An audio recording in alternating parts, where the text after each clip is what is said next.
Good evening, everybody. Welcome to Strategy Session. I'm Lisa Senecal from Resolute Square. We will have Stuart Stevens joining us shortly. And I am so excited that we have Dr. Jennifer Mercieca here with us tonight. Hi.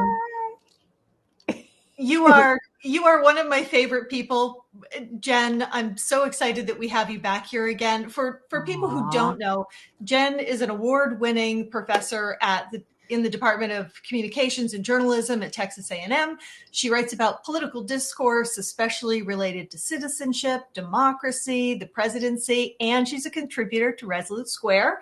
Yay. And she has published 3 books, the latest of which is Demagogue for President, The Rhetorical Genius of Donald Trump, which I know people can get like a little weird about the genius thing, but you're the expert.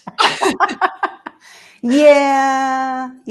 So there's a rhetoric scholar named Kenneth Burke, and he wrote a book review of Mein Kampf when it came out, and he explained Hitler's demagogic effectiveness.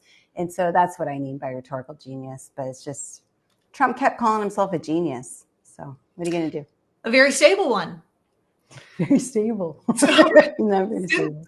Since we don't have Stuart here yet, we're going to put off talking about prepping for debates, and let's dive right into rhetoric, because the very stable genius seems to be even less stable in the past week than he has been, which is saying a hell of a lot. He just seems to be completely decompensating at this point. Can you tell us what you see going on psychologically and rhetorically?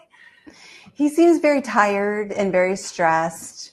Things aren't going very well for him. And so obviously he has been running on a platform of fear appeals and conspiracy theories, conspiracy lies, ad hominem attacks, ad baculum threats, creating hate objects, all of his usual fascist rhetoric.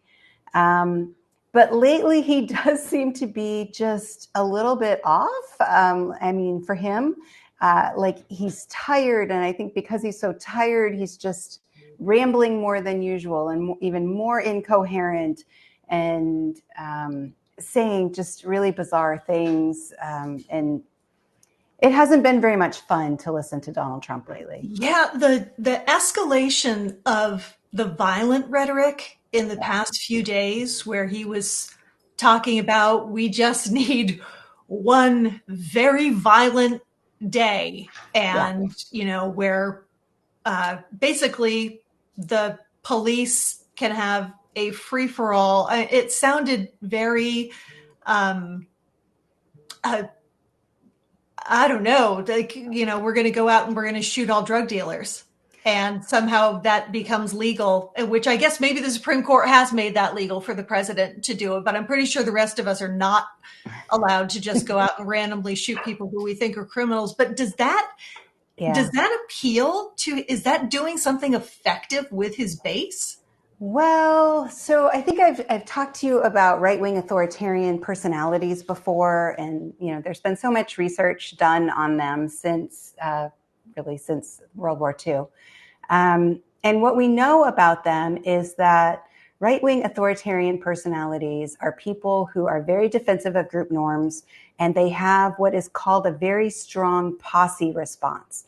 So if you point to someone and you say they are a deviant, or they're, doing bad things, they're a drug dealer, whatever, they have a very strong urge to right those wrongs. And so Donald Trump has been essentially performing for right-wing authoritarian voters for the last 9 years. Research that was done in 2016 and again in 2020 found that the one thing that Donald Trump supporters have in common, more than class, race, socioeconomic status, any of that, was that they scored high on the right-wing authoritarianism scale. And so these people are so loyal. They're very loyal to him. That's why. That's part of their personalities. Yep. And they're not always acting on their right-wing authoritarian impulses. Those are things that are activated. right? And so if he wasn't running a campaign on fear appeals and threats and conspiracy, if he wasn't doing what he's doing, the fascist rhetoric, then the right-wing authoritarians would be latent and they wouldn't care. But since he keeps, nonstop attacking all of our minds, right, and attacking other people, they're very inclined to want that. And I think, his 1 day only, 1 hour only nonsense. I wrote a thing for Resolute Square after Trump said that he was going to be a limited 1 day only dictator, right? And I said there that no dictator is ever a dictator for 1 day. And no dictator that is a violent dictator is ever just violent for 1 day. We know obviously that we can't believe Donald Trump, but you absolutely cannot believe Donald Trump when he says that he's going to be a limited 1 day only violent dictator. Please do not believe that. Tell your friends, pass that on. That is not happening, right? If he is a violent dictator on day 1, he will also be a violent dictator on day 2. You can count on that. Welcome, hey, Stuart. We're really glad to see you. Sorry, I was bounced out. I didn't take it personally. Hey, Jen, it's great to see you. Are you in Texas? Gremlins. I am in Texas. It's great to see you. Okay. We did not hit the eject button. Who's going to win this? Who's going to win? Who's going to be your next senator, Jen? What do you think? Not Ted Cruz, I hope. But what is his name? Colin Allred, right? Yes. Get it right. How do you feel about the race? What are people saying? I just have to ask a local here. Yeah. So, I teach at a conservative campus, so I haven't seen a lot of enthusiasm, but I did have one student ask me if I had seen any polling and what I thought about it. And so I had just seen the Morning Consult poll that showed him up, that showed Colin Allred up by a point. And so I shared that with them. But, I've been trying to caution them about polling because we don't know. Well, not to get hung up on this, but, the rule of thumb for incumbents in polling has always been that they get what they get in the tracking. There's a long history of challengers. You would know way more than I would. There's a long history of challengers never being closer than 4 points, but the incumbent is, say, at 46. Yeah. And so the incumbent gets 46, and that's, which is a really interesting question to think about this race. Who is the incumbent? And, my theory is that Trump is the incumbent. And that should be the goal. One of the goals, I think, of the debate for Walz should be to reinforce that this is a race about Donald Trump and a referendum on Donald Trump. And third time he's run, he has been president, running against somebody who hasn't been president. So try to do everything you can to make that person the incumbent. Since you both so nicely teed up polling, I want to talk about the polling. Jen, I'm so glad to hear that you are sharing Morning Consult, which is one of the credible polls. And I know we all can get, we sort of live and die by so many polls. Yes, by these different polls. And the polling is actually the real polling, the legitimate, trustworthy polling for Harris is good. It's good nationally. It's strong in the swing states. These are 10 of the most recent or 8 of the most recent polls. And all these credible polls are showing Harris ahead and doing either ahead or even or very slightly behind in the swing states.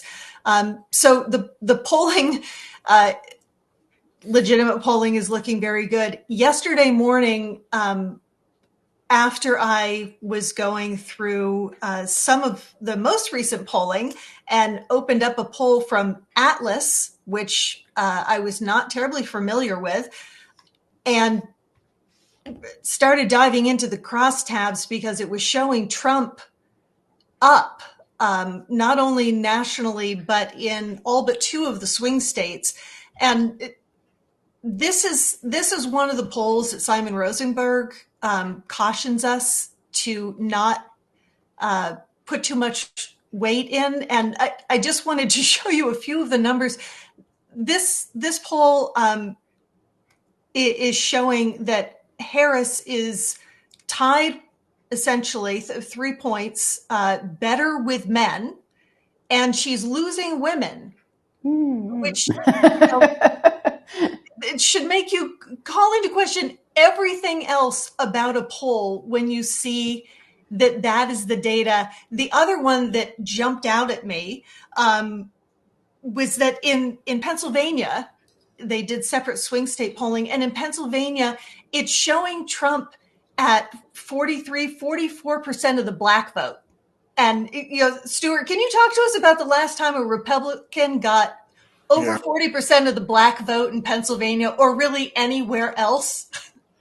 No, I mean, when you look at any of these polls, as far as the black vote, Goldwater got 7% of the black vote. Trump got 8% and 20. That's 1 point every 56 years. It's not going to change. He might crawl his way to 9%. He's not going to get 7 or 8 times what he got in the last. It ain't going to be. It ain't going to have 2 digits in front of it. It's just not going to happen.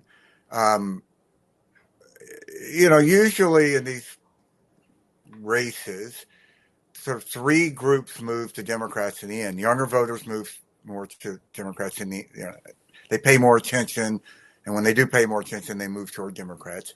The Hispanic vote tends to end up being more Democrat than it polls earlier, and in the African American vote, it's always that way.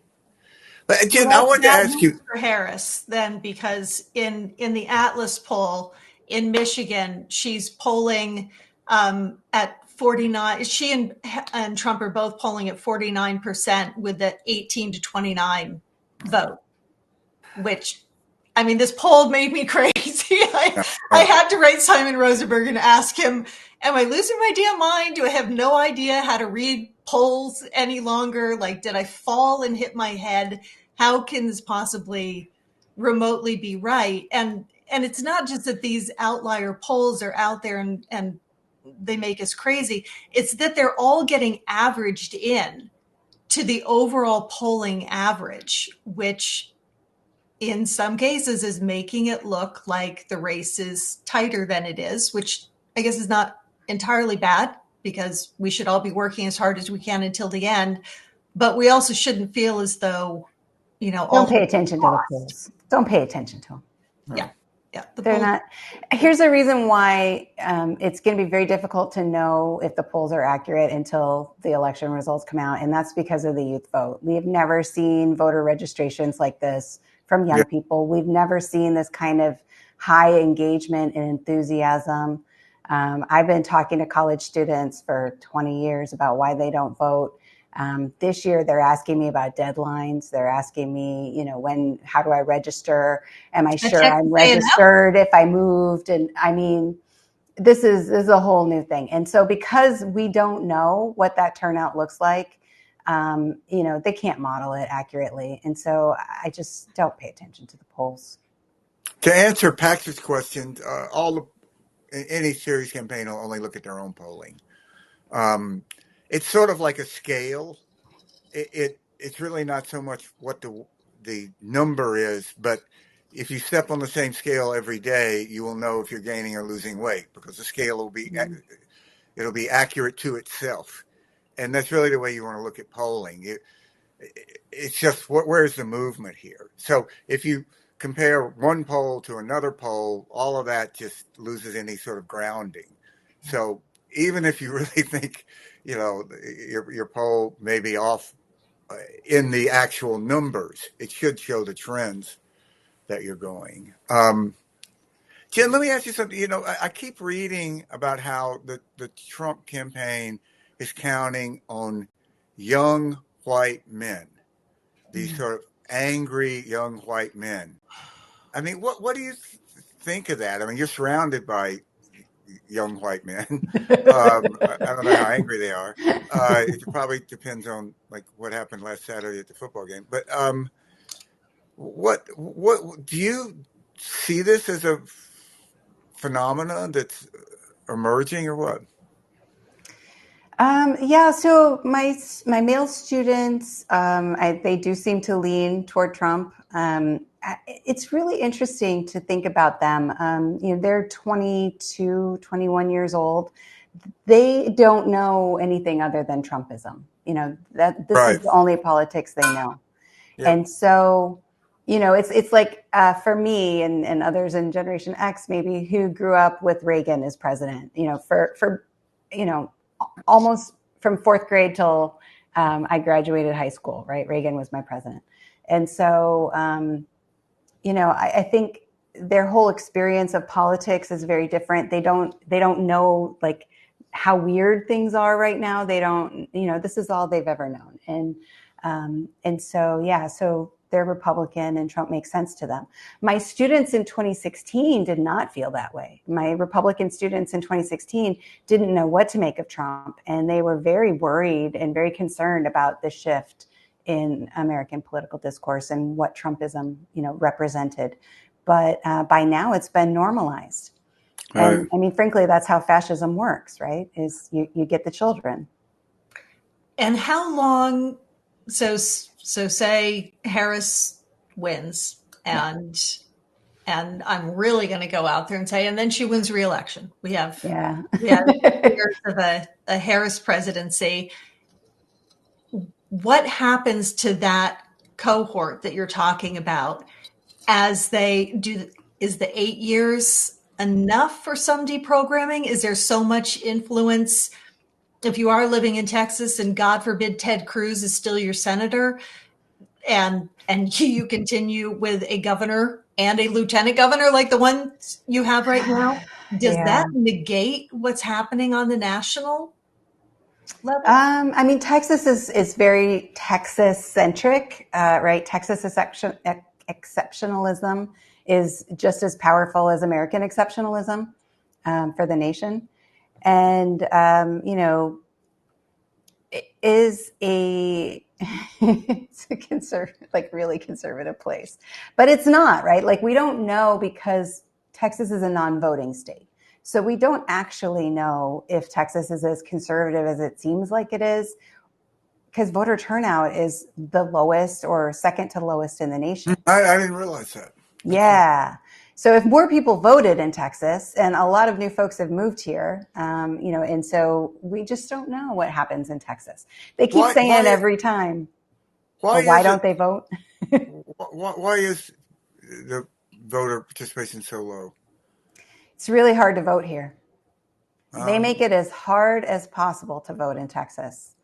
They're really good at making it very difficult to get an ID so that you can vote, because they require that. They limit voter registration. You have to register by mailing in a piece of paper. You have to do it a month in advance, right? Like, a lot of people fall through the cracks and don't bother to follow through unless they're very committed. And so, yeah, I mean, it's a low voting state. And the state has tried to compel the larger cities that have tried to make it easier to vote. They've tried to reverse those policies. So during COVID, Houston had like a 24-hour drive-through, drop off your ballot kind of thing. That. Yeah, and I think they have gotten rid of those things. They said that that's illegal. Right, which all the things you're talking about, the vote that is suppressing, right, is more Democratic than Republican. That's right. It's not even easy to get an absentee ballot if you want to not have to vote in person. It's not easy to do that here. So they suppress the vote. They're very effective at it.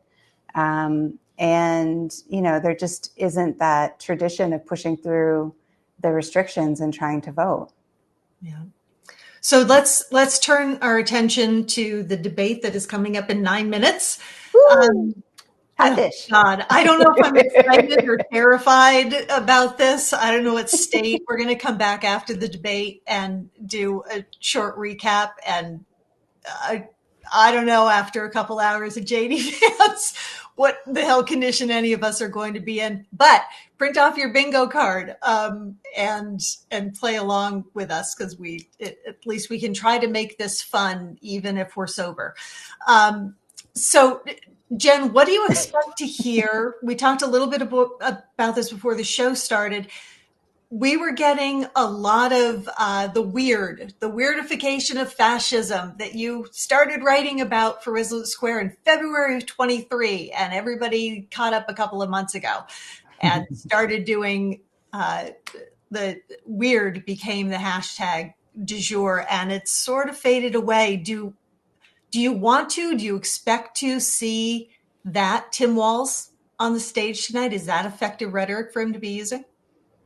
Yeah, and he doesn't even have to use the word weird. When you weirdify, you don't necessarily have to use the word weird. And so what he should do, and what I suspect he will do, is what he has been doing, which is to say, this is not common sense. This is not what people are worried about. When I'm hanging out at the pub or the tavern or the bar, whatever he calls it, he's like, people are not worried about book banning and things like that. They're not like trying to figure out what's the next book to ban. And so, to just point out that like what you're talking about, J.D. Vance, is bizarre or weird or whatever. But the reason why you're doing it is because you don't have any ideas to solve problems. You're not interested in what really, are the problems that people experience, and you don't have solutions for solving them. And we do, right? And so to make that contrast, I think will be very effective. So Stuart, what is a win for J.D. Vance look like? Well, I think, you'll see very early what J.D. Vance's strategy is going to be. I think he will try to get under Walz's skin and bait him. I think they'll look at what she did to Trump. And I suspect he'll do it by just making outrageous claims about his governance in the past. That's what I would expect from him. And it's a weird debate because J.D. Vance is only going to do what will please Trump. Right. Who's going to live tweet it. Yeah, he can't really be his own candidate up there. And I think J.D. Vance, has a lot of IQ points on Donald Trump. And I think left to his own, he could probably do a better job of arguing things. He's not a dumb guy. But I think that's going to really limit him. And, the key missing piece to me in this whole election has been, how do they think they're expanding their vote? Where are they getting new voters? They lost by 7 million. They seem to be just picking different groups at random to alienate. So it's like Jewish voters a couple of days ago. I mean, It's like they're daring people not to vote for them. And I think at some point people will take them up on that. I think it's highly effective that Trump goes out and talks about what a stupid woman Kamala Harris is. I just think the female vote is just going to flock to Trump the more he talks about how stupid women are. That's a really good point. I think one thing that is going to be important for Walz is to appeal to male voters and to authorize, in a way, them voting for Kamala Harris, right? Because Walz is, a guy's guy, football and guns and, fixing cars and fixing the house and whatnot. And so he has that male voice that, maybe other guys who might Kamala, don't have, certainly not herself. And for him to be able to stand up there and do the job that the vice president needs to do in this debate, which is to say what Stuart said, like, this is the policy, these are the platforms, this is what we're doing. And to say Kamala Harris is the one to do it. She is the leader of the future. She's an effective leader. She's a strong leader to do all of that, which is the job of the person who's in this debate. And for it to be a man, and for it to be a white man who is endorsing a mixed race woman, I think that's really important, and I really expect that will be something that is a noteworthy moment that people will pay attention to. Stuart, where do you want to see Walz end up at the end of the night when we come away from this debate? You talked about what's a win for J.D. Vance. What does a win I think look like? The more likable person is going to win this debate. And Walz. I think Walt has it.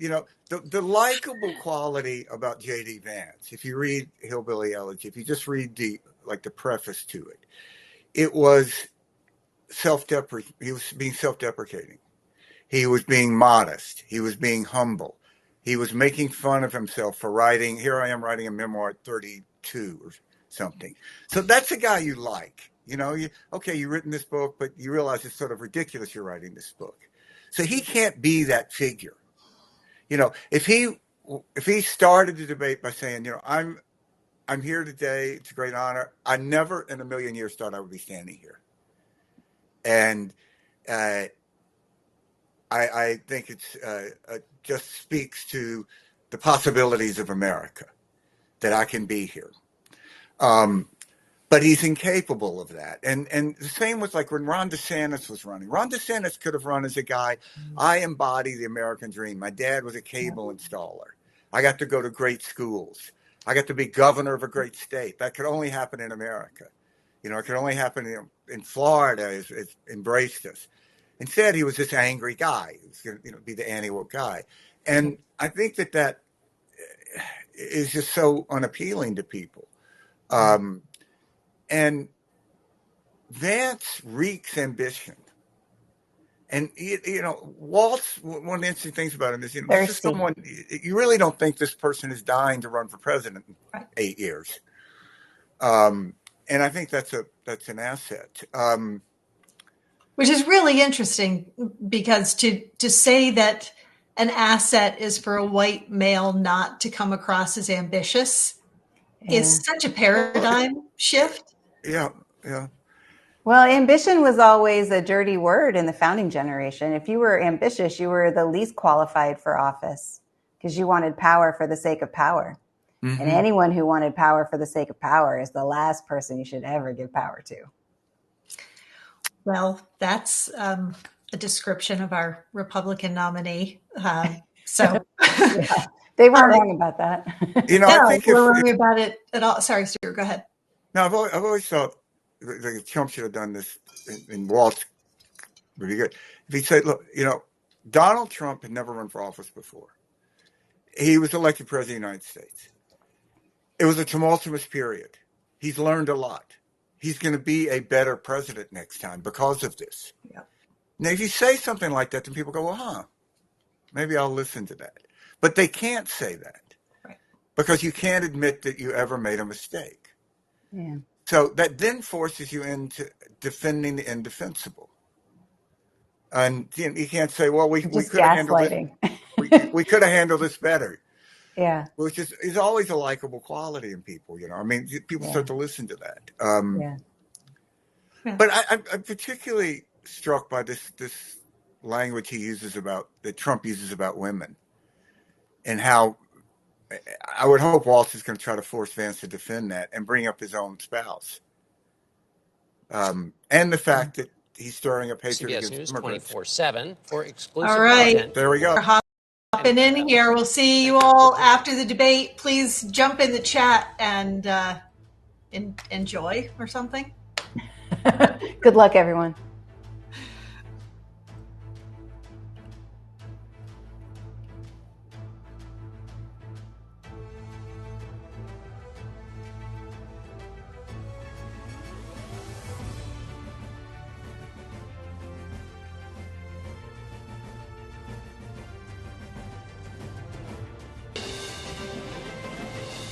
Tonight, with just over a month to go until Election Day, the first and only meeting between the two men who hope to become Vice President of the United States. Democratic Governor Tim Walz of Minnesota and Republican Senator J.D. Vance of Ohio. Now, this is likely the final debate of this election cycle, and voting is already underway in 20 states. CBS News polling shows this remains a race either presidential candidate could win. The CBS News vice presidential debate starts now. Fight for every single vote, and we're going to take this country back. And we are ready to continue to build the future together. We're going to turn this whole country red with President Donald J. Trump's leadership. You know what's at the end of this little journey? Kamala Harris as the next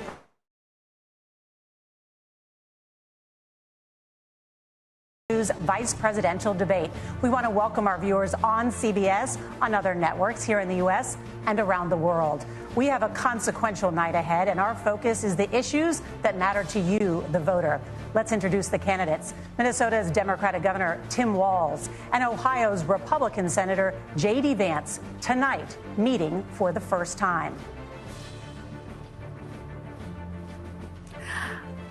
I'm Margaret Brennan. In order to have a thoughtful and civil debate, these are the rules that both campaigns have agreed to. Questions will be directed at one candidate, who will have 2 minutes to respond. The other candidate will be allowed 2 minutes for rebuttal. Then each candidate will get another minute to make further points, with an additional 1 minute each at the discretion of the moderator. The primary role of the moderators is to facilitate the debate between the candidates, enforce the rules, and provide the candidates with the opportunity to fact-check claims made by each other. CBS News reserves the right to mute the candidates' microphones to maintain decorum. We have not shared the questions or topics with the campaigns. The stage is set. Governor, Senator, thank you for joining us. Let's get started. Tonight, our country is facing several unfolding crises. The Middle East is on the brink of war. Americans are suffering from the catastrophic impact of Hurricane Helene. And now a labor strike as 25,000 dock workers from Maine to Texas are picketing. We're going to begin tonight with the Middle East. Margaret. Thank you, Nora. Earlier today, Iran launched its largest attack yet on Israel, but that attack failed, thanks to joint U.S. and Israeli defensive action. President Biden has deployed more than 40,000 U.S. military personnel and assets to that region over the past year to try to prevent a regional war. Iran is weakened, but the U.S. still considers it the largest state sponsor of terrorism in the world, and it has drastically reduced the time it would take to develop a nuclear weapon. It is down now to 1 or 2 weeks' time. Governor Walz, if you were the final voice in the Situation Room, would you support or oppose a preemptive strike by Israel on Iran? You have 2 minutes. Well, thank you. And thank you for those joining at home tonight. Let's keep in mind where this started. October 7th, Hamas terrorists massacred over 1,400 Israelis and took prisoners. Israel's ability to be able to defend itself is absolutely fundamental. Getting its hostages back, fundamental, and ending the humanitarian crisis in Gaza. But the expansion of Israel and its proxies is an absolute fundamental necessity for the United States to have the steady leadership there. You saw it experienced today, where along with our Israeli partners and our coalition, able to stop the incoming attack. But what's fundamental here is that steady leadership is going to matter. It's clear, and the world saw it on that debate stage a few weeks ago, a nearly 80-year-old Donald Trump talking about crowd sizes is not what we need in this moment. But it's not just that. It's those that were closest to Donald Trump that understand how dangerous he is when the world is this dangerous. His chief of staff, John Kelly, said that he was the most flawed human being he'd ever met. And both of his secretaries of defense and his national security advisors said he should be nowhere near the White House. Now, the person closest to them, Donald Trump, said he's unfit for the highest office. That was Senator Vance. What we've seen out of Vice President Harris is we've seen steady leadership. We've seen a calmness that is able to draw on the coalitions to bring them together, understanding that our allies matter.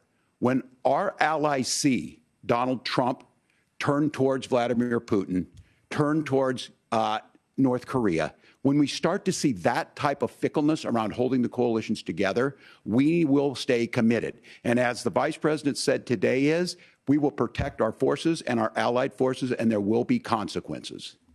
Governor, your time is up. Senator Vance, the same question. Would you support or oppose a preemptive strike by Israel on Iran? You have 2 minutes. So, Margaret, I want to answer the question. First of all, thanks, Governor. Thanks to CBS for hosting the debate. And thanks, most importantly, to the American people who are watching this evening and caring enough about this country to pay attention to this vice presidential debate. I want to answer the question, but I want to actually give an introduction to myself a little bit because I recognize a lot of Americans don't know who either one of us are. I was raised in a working-class family. My mother required food assistance for periods of her life. My grandmother required Social Security help to raise me, and she raised me in part because my own mother struggled with addiction for a big chunk of my early life. I went to college on the GI Bill after I enlisted in the Marine Corps and served in Iraq. And so I stand here asking to be your vice president with extraordinary gratitude for this country, for the American dream that made it possible for me to live my dreams. And most importantly, I know that a lot of you are worried about the chaos in the world and the feeling that the American dream is unattainable. I want to try to convince you tonight over the next 90 minutes that if we get better leadership in the White House, if we get Donald Trump back in the White House, the American dream is going to be attainable once again. Now, to answer this particular question, we have to remember that as much as Governor Walz just accused Donald Trump of being an agent of chaos, Donald Trump actually delivered stability in the world, and he did it by establishing effective deterrence. People were afraid of stepping out of line. Iran, which launched this attack, has received over $100 billion in unfrozen assets thanks to the Kamala Harris administration. What do they use that money for? They use it to buy weapons that they're now launching against our allies and, God forbid, potentially launching against the United States as well. Donald Trump recognized that for people to fear the United States, you needed peace through strength. They needed to recognize that if they got out of line, the United States global leadership would put stability and peace back in the world. Now, you asked about a preemptive strike, Margaret, and I want to answer the question. Look, it is up to Israel what they think they need to do to keep their country safe, and we should support our allies wherever they are when they're fighting the bad guys. I think that's the right approach to take with the Israel question. Thank you, Senator. Governor Walz, do you care to respond to any of the allegations? Well, look, Donald Trump was in office. We'll sometimes hear a revisionist history, but when Donald Trump was in office, it was Donald Trump who we had a coalition of nations that had boxed Iran's nuclear program in, the inability to advance it. Donald Trump pulled that program and put nothing else in its place. So Iran is closer to a nuclear weapon than they were before because of Donald Trump's fickle leadership. And when Iran shot down an American aircraft in international airspace, Donald Trump tweeted, because that's the standard diplomacy of Donald Trump. And when Iranian missiles did fall near U.S. troops and they received traumatic brain injuries, Donald Trump wrote it off as headaches. Look, our allies understand that Donald Trump is fickle. He will go to whoever has the most flattery or where it makes sense to him. Steady leadership like you witnessed today, like you witnessed in April. Both Iranian attacks were repelled. Our coalition is strong, and we need the steady leadership that Kamala Harris is providing. Senator Vance, the U.S. did have a diplomatic deal with Iran to temporarily pause parts of its nuclear program, and President Trump did exit that deal. He recently said, just 5 days ago, the U.S. must now make a diplomatic deal with Iran because the consequences are impossible. Did he make a mistake? You have 1 minute. Well, first of all, Margaret, diplomacy is not a dirty word, but I think that's something that Governor Walz just said is quite extraordinary. You yourself just said Iran is as close to a nuclear weapon today as they have ever been. And Governor Walz, you blame Donald Trump. Who has been the vice president for the last 3.5 years? And the answer is your running mate, not mine.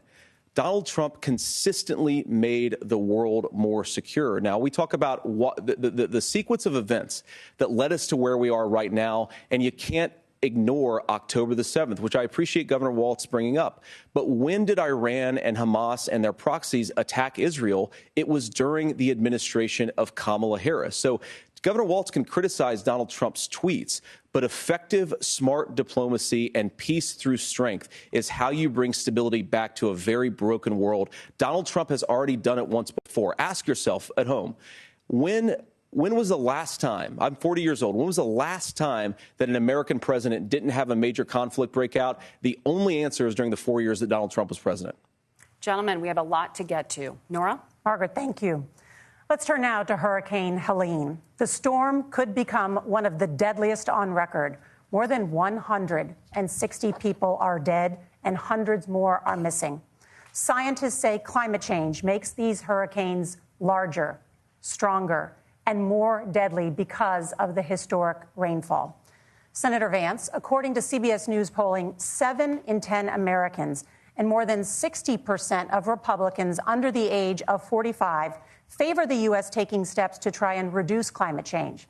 Senator, what responsibility would the Trump administration have to try and reduce the impact of climate change? I'll give you 2 minutes. Sure. So first of all, let's start with the hurricane, because it's an unbelievable, unspeakable human tragedy. I just saw today, actually, a photograph of 2 grandparents on a roof with a 6-year-old child, and it was the last photograph ever taken of them because the roof collapsed and those innocent people lost their lives. And I'm sure Governor Walz joins me in saying our hearts go out to those innocent people, our prayers go out to them, and we want as robust and aggressive as a federal response as we can get to save as many lives as possible, and then, of course, afterwards, to help the people in those communities rebuild. I mean, these are communities that I love. Some of them I know very personally in Appalachia, all across the Southeast. They need their government to do their job, and I commit that when Donald Trump is president again, the government will put the citizens of this country first when they suffer from a disaster.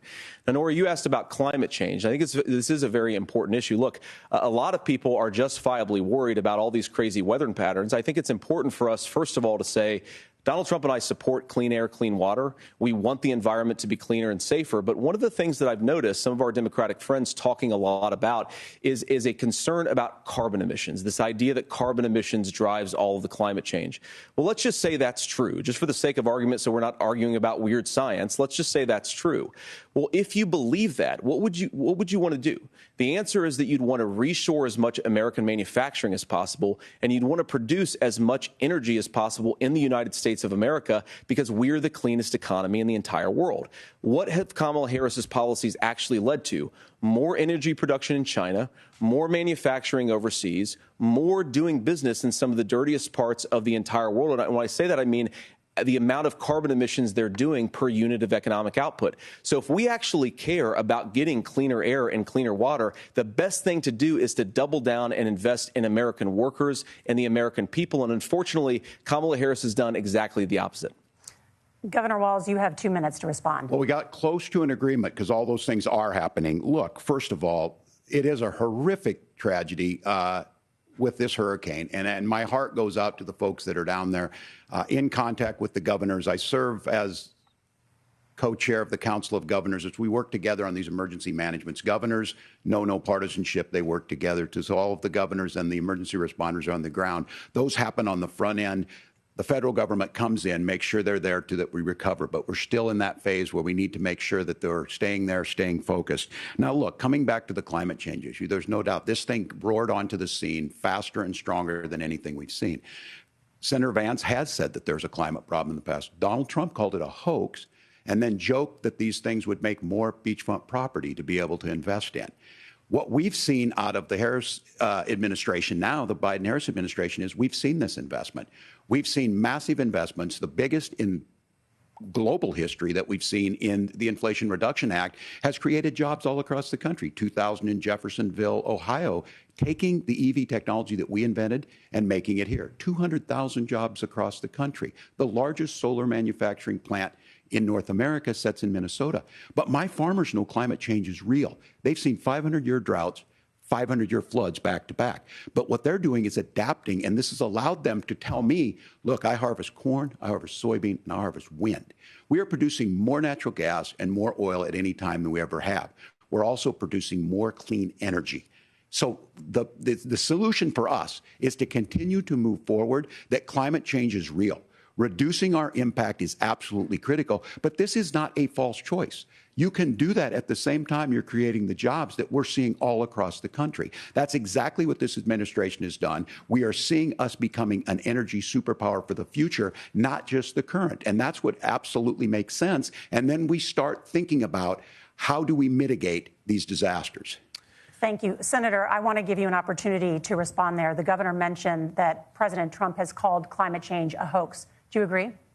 Well, look, what the president has said is that if the Democrats, in particular Kamala Harris and her leadership, if they really believe that climate change is serious, what they would be doing is more manufacturing and more energy production in the United States of America, and that's not what they're doing. So clearly, Kamala Harris herself doesn't believe her own rhetoric on this. If she did, she would actually agree with Donald Trump's energy policies. Now, something Governor Walz said I think is important to touch upon, because when we talk about clean energy, I think that's a slogan that often the Democrats will use here. And I'm talking, of course, about the Democratic leadership. And the real issue is that if you're spending hundreds of millions or even billions of dollars of American taxpayer money on solar panels that are made in China, number one, you're going to make the economy dirtier. We should be making more of those solar panels here in the United States of America. Some of them are, Tim, but a lot of them are being made overseas in China, especially the components that go into those solar panels. So if you really want to make the environment cleaner, you've got to invest in more energy production. We haven't built a nuclear facility, I think, one in the past 40 years. Senator. Natural gas, we got to invest more in it. Kamala Harris has done the opposite. That's raised energy prices and also meant that we're doing Senator, worse by the climate. your time is up. Governor, would you like to respond?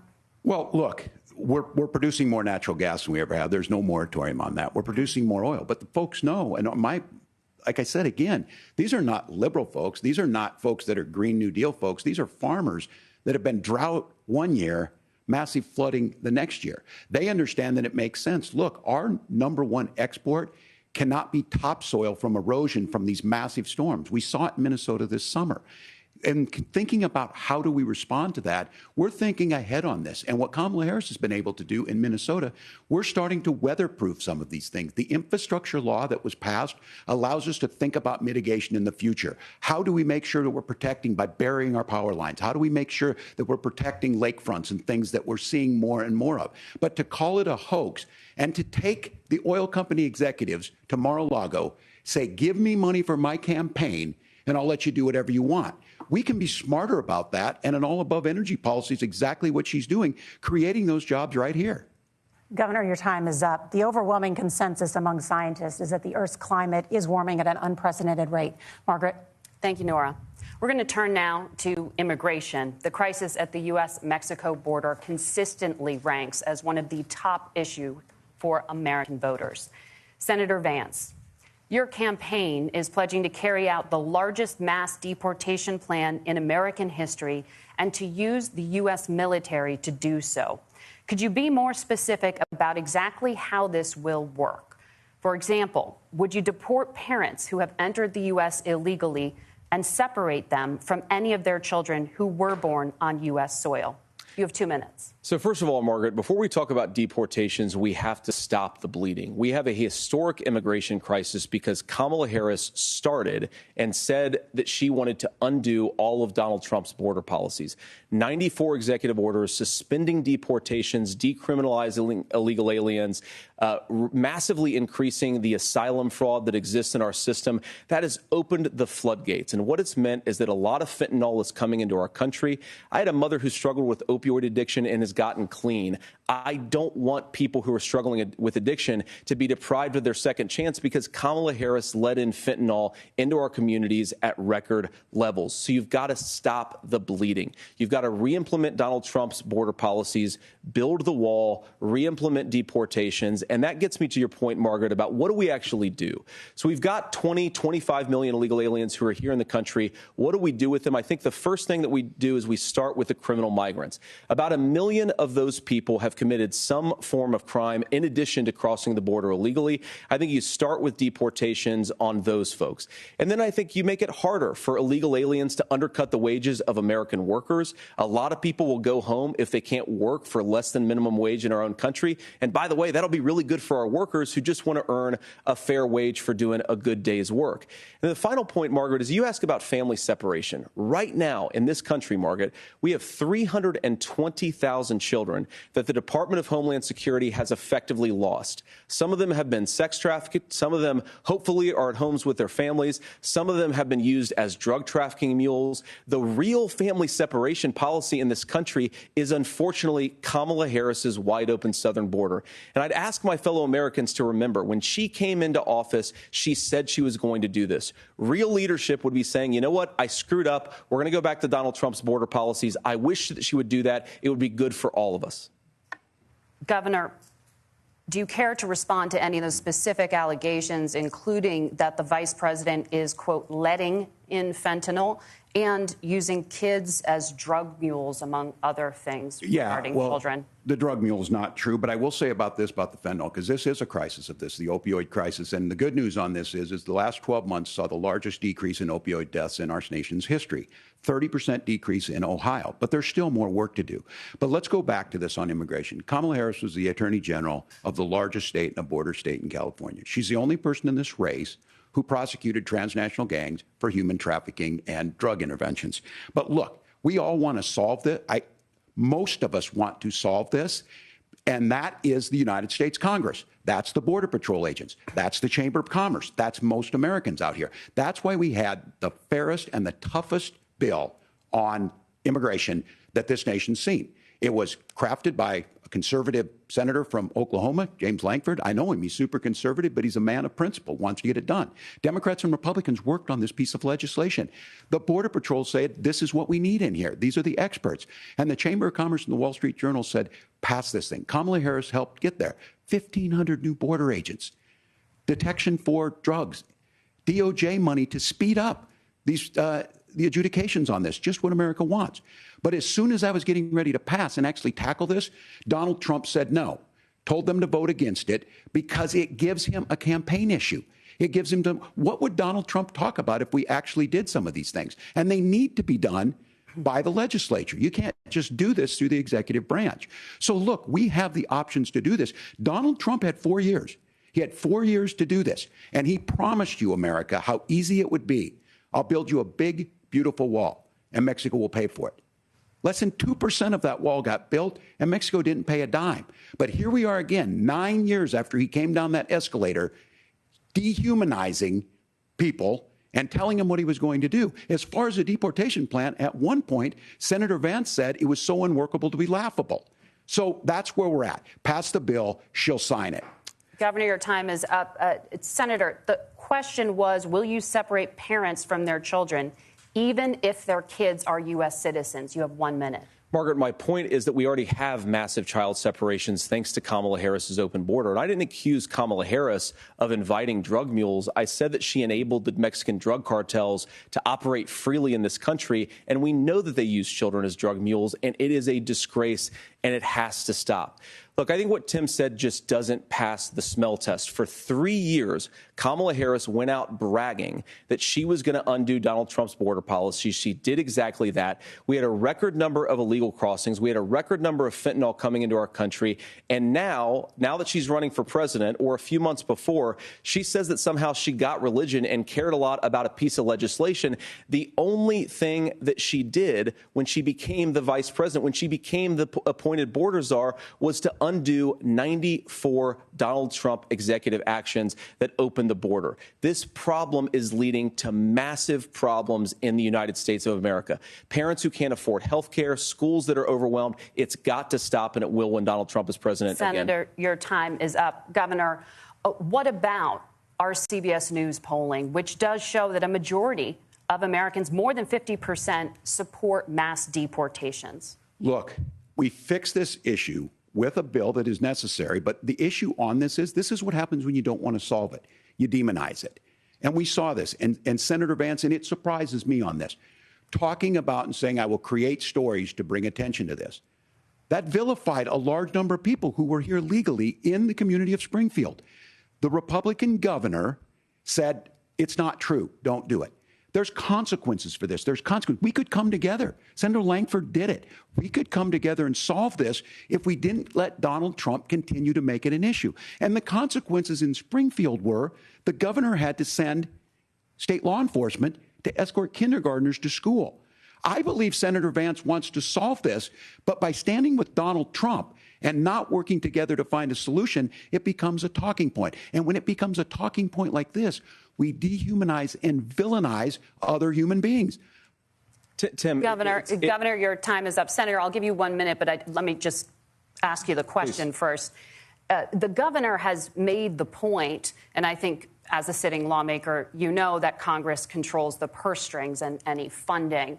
So you have said repeatedly that Donald Trump would, through executive action, solve this? Do you disagree that Congress controls the purse strings and would need to support many of the changes that you would actually want to implement? You have 1 minute. Look, Margaret, first of all, the gross majority of what we need to do at the southern border is just empowering law enforcement to do their job. I've been to the southern border more than our borders are. Kamala Harris has been. And it's actually heartbreaking because the Border Patrol agents, they just want to be empowered to do their job. Of course, additional resources would help. But most of this is about the president and the vice president empowering our law enforcement to say, if you try to come across the border illegally, you've got to stay in Mexico. You've got to go back through proper channels.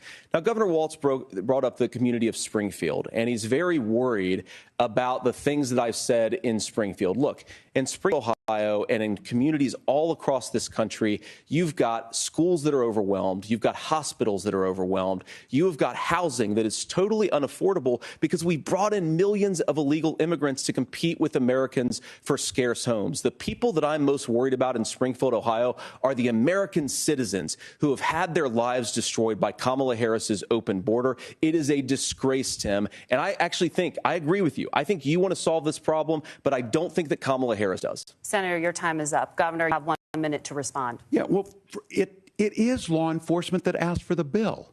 They helped craft it. They're the ones that supported it. That's because they know we need to do this. Look, this issue of continuing to bring this up, of not dealing with it, of blaming migrants for everything. On housing, we could talk a little bit about Wall Street speculators buying up housing and making them less affordable, but it becomes a blame. Look, this bill also gives the money necessary to adjudicate. I agree. It should not take 7 years for an asylum claim to be done. This bill gets it done in 90 days. Then you start to make a difference in this, and you start to adhere to what we know, American principles. I don't talk about my faith a lot, but Matthew 25:40 talks about, to the least amongst us you do unto me. I think that's true of most Americans. They simply want order to it. This bill does it. It's funded. It's supported by the people who do it. And it lets us keep our dignity about how we treat other people. Thank you, Governor. And just to clarify for our viewers, Springfield, Ohio does have a large number of Haitian migrants who have legal status, temporary protected status. Well, Margaret, but thank you, Senator. We have so much to get to. Margaret, I think it's important because we're going to turn now to the economy. Thank you, Margaret. The rules were that you guys weren't going to fact check, and since you're fact checking me, I think it's important to say what's actually going on. So there's an application called the CBP One app, where you can go on as an illegal migrant, apply for asylum or apply for parole, and be granted legal status at the wave of a Kamala Harris open border wand. That is not a person coming in, applying for a green card and waiting for 10 years. That is the facilitation of illegal immigration, Margaret, by our own leadership. Thank you, Senator, for describing the legal process. We have so much to get to, Senator. Those laws have been on the books since 1990.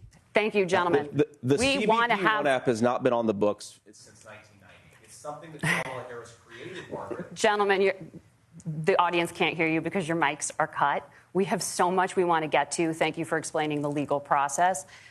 Nora. Thank you, Margaret. The economy is a top concern for voters. Each of your campaigns has released an economic plan, so let's talk about the specifics. Governor Walz, Vice President Harris unveiled a plan that includes billions in tax credits for manufacturing, housing, and a renewed child tax credit. The Wharton School says your proposals will increase the nation's deficit by $1.2 trillion. How would you pay for that without ballooning the deficit? Governor, I'll give you 2 minutes. Yeah, thank you. And Kamala Harris and I do believe in the middle class because that's where we come from. We both grew up in that. We understand. So those of you out there listening tonight, you're hearing a lot of stuff back and forth, and it's good. It's healthy. That's what this is supposed to happen. You should be listening. How's this going to impact me? The bold forward plan that Kamala Harris put out there is talking about this housing issue. The one thing is there's 3 million new houses proposed under this plan with down payment assistance on the front end to get you in a house. A house is much more than just an asset to be traded somewhere. It's foundational to where you're at. And then making sure that the things you buy every day, whether they be prescription drugs or other things, that there's fairness in that. Look, the $35 insulin is a good thing, but it costs $5 to make insulin. They were charging $800 before this law went into effect. As far as the housing goes, I've seen it in Minnesota. 12% more houses in Minneapolis, prices went down on rent 4%. It's working. And then making sure tax cuts go to the middle class. $6,000 child tax credit, we have one in Minnesota, reduces childhood poverty by a third. We save money in the long run, and we do the right thing for families. And then getting businesses off the ground. The law as it stands right now is $5,000 tax credit for small business, increasing that to $50,000. Now, this is a philosophical difference between us. Donald Trump made a promise, and I'll give you this. He kept it. He took folks to Mar-a-Lago, said, you're rich as hell, I'm going to give you a tax cut. He gave the tax cuts that predominantly went to the top class. What happened there was an $8 trillion increase in the national debt, the largest ever. Now he's proposing a 20% consumption or sales tax on everything we bring in. Everyone agrees, including businesses, it would be destabilizing it, it would increase inflation and potentially lead to a recession. Look, this is simple for you. Where are we going? Kamala Harris has said to do the things she wants to do, we'll just ask the wealthiest to pay their fair share. When you do that, our system works best, more people are participating in it, and folks have the things that they need. Senator, I want to give you a moment to respond on that. But similarly, the Wharton School has done an analysis of the Trump plan and says it would increase the nation's deficit by $5.8 trillion. My question is the same for you. How do you pay for all that without ballooning the deficit? I'll give you 2 minutes. Well, first of all, you're going to hear a lot from Tim Walz this evening, and you just heard it in the answer, a lot of what Kamala Harris proposes to do. And some of it, I'll be honest with you, it even sounds pretty good. Here's what you won't hear, is that Kamala Harris has already done it. Because she's been the vice president for 3.5 years. She had the opportunity to enact all of these great policies. And what she's actually done instead is drive the cost of food higher by 25%, drive the cost of housing higher by about 60%.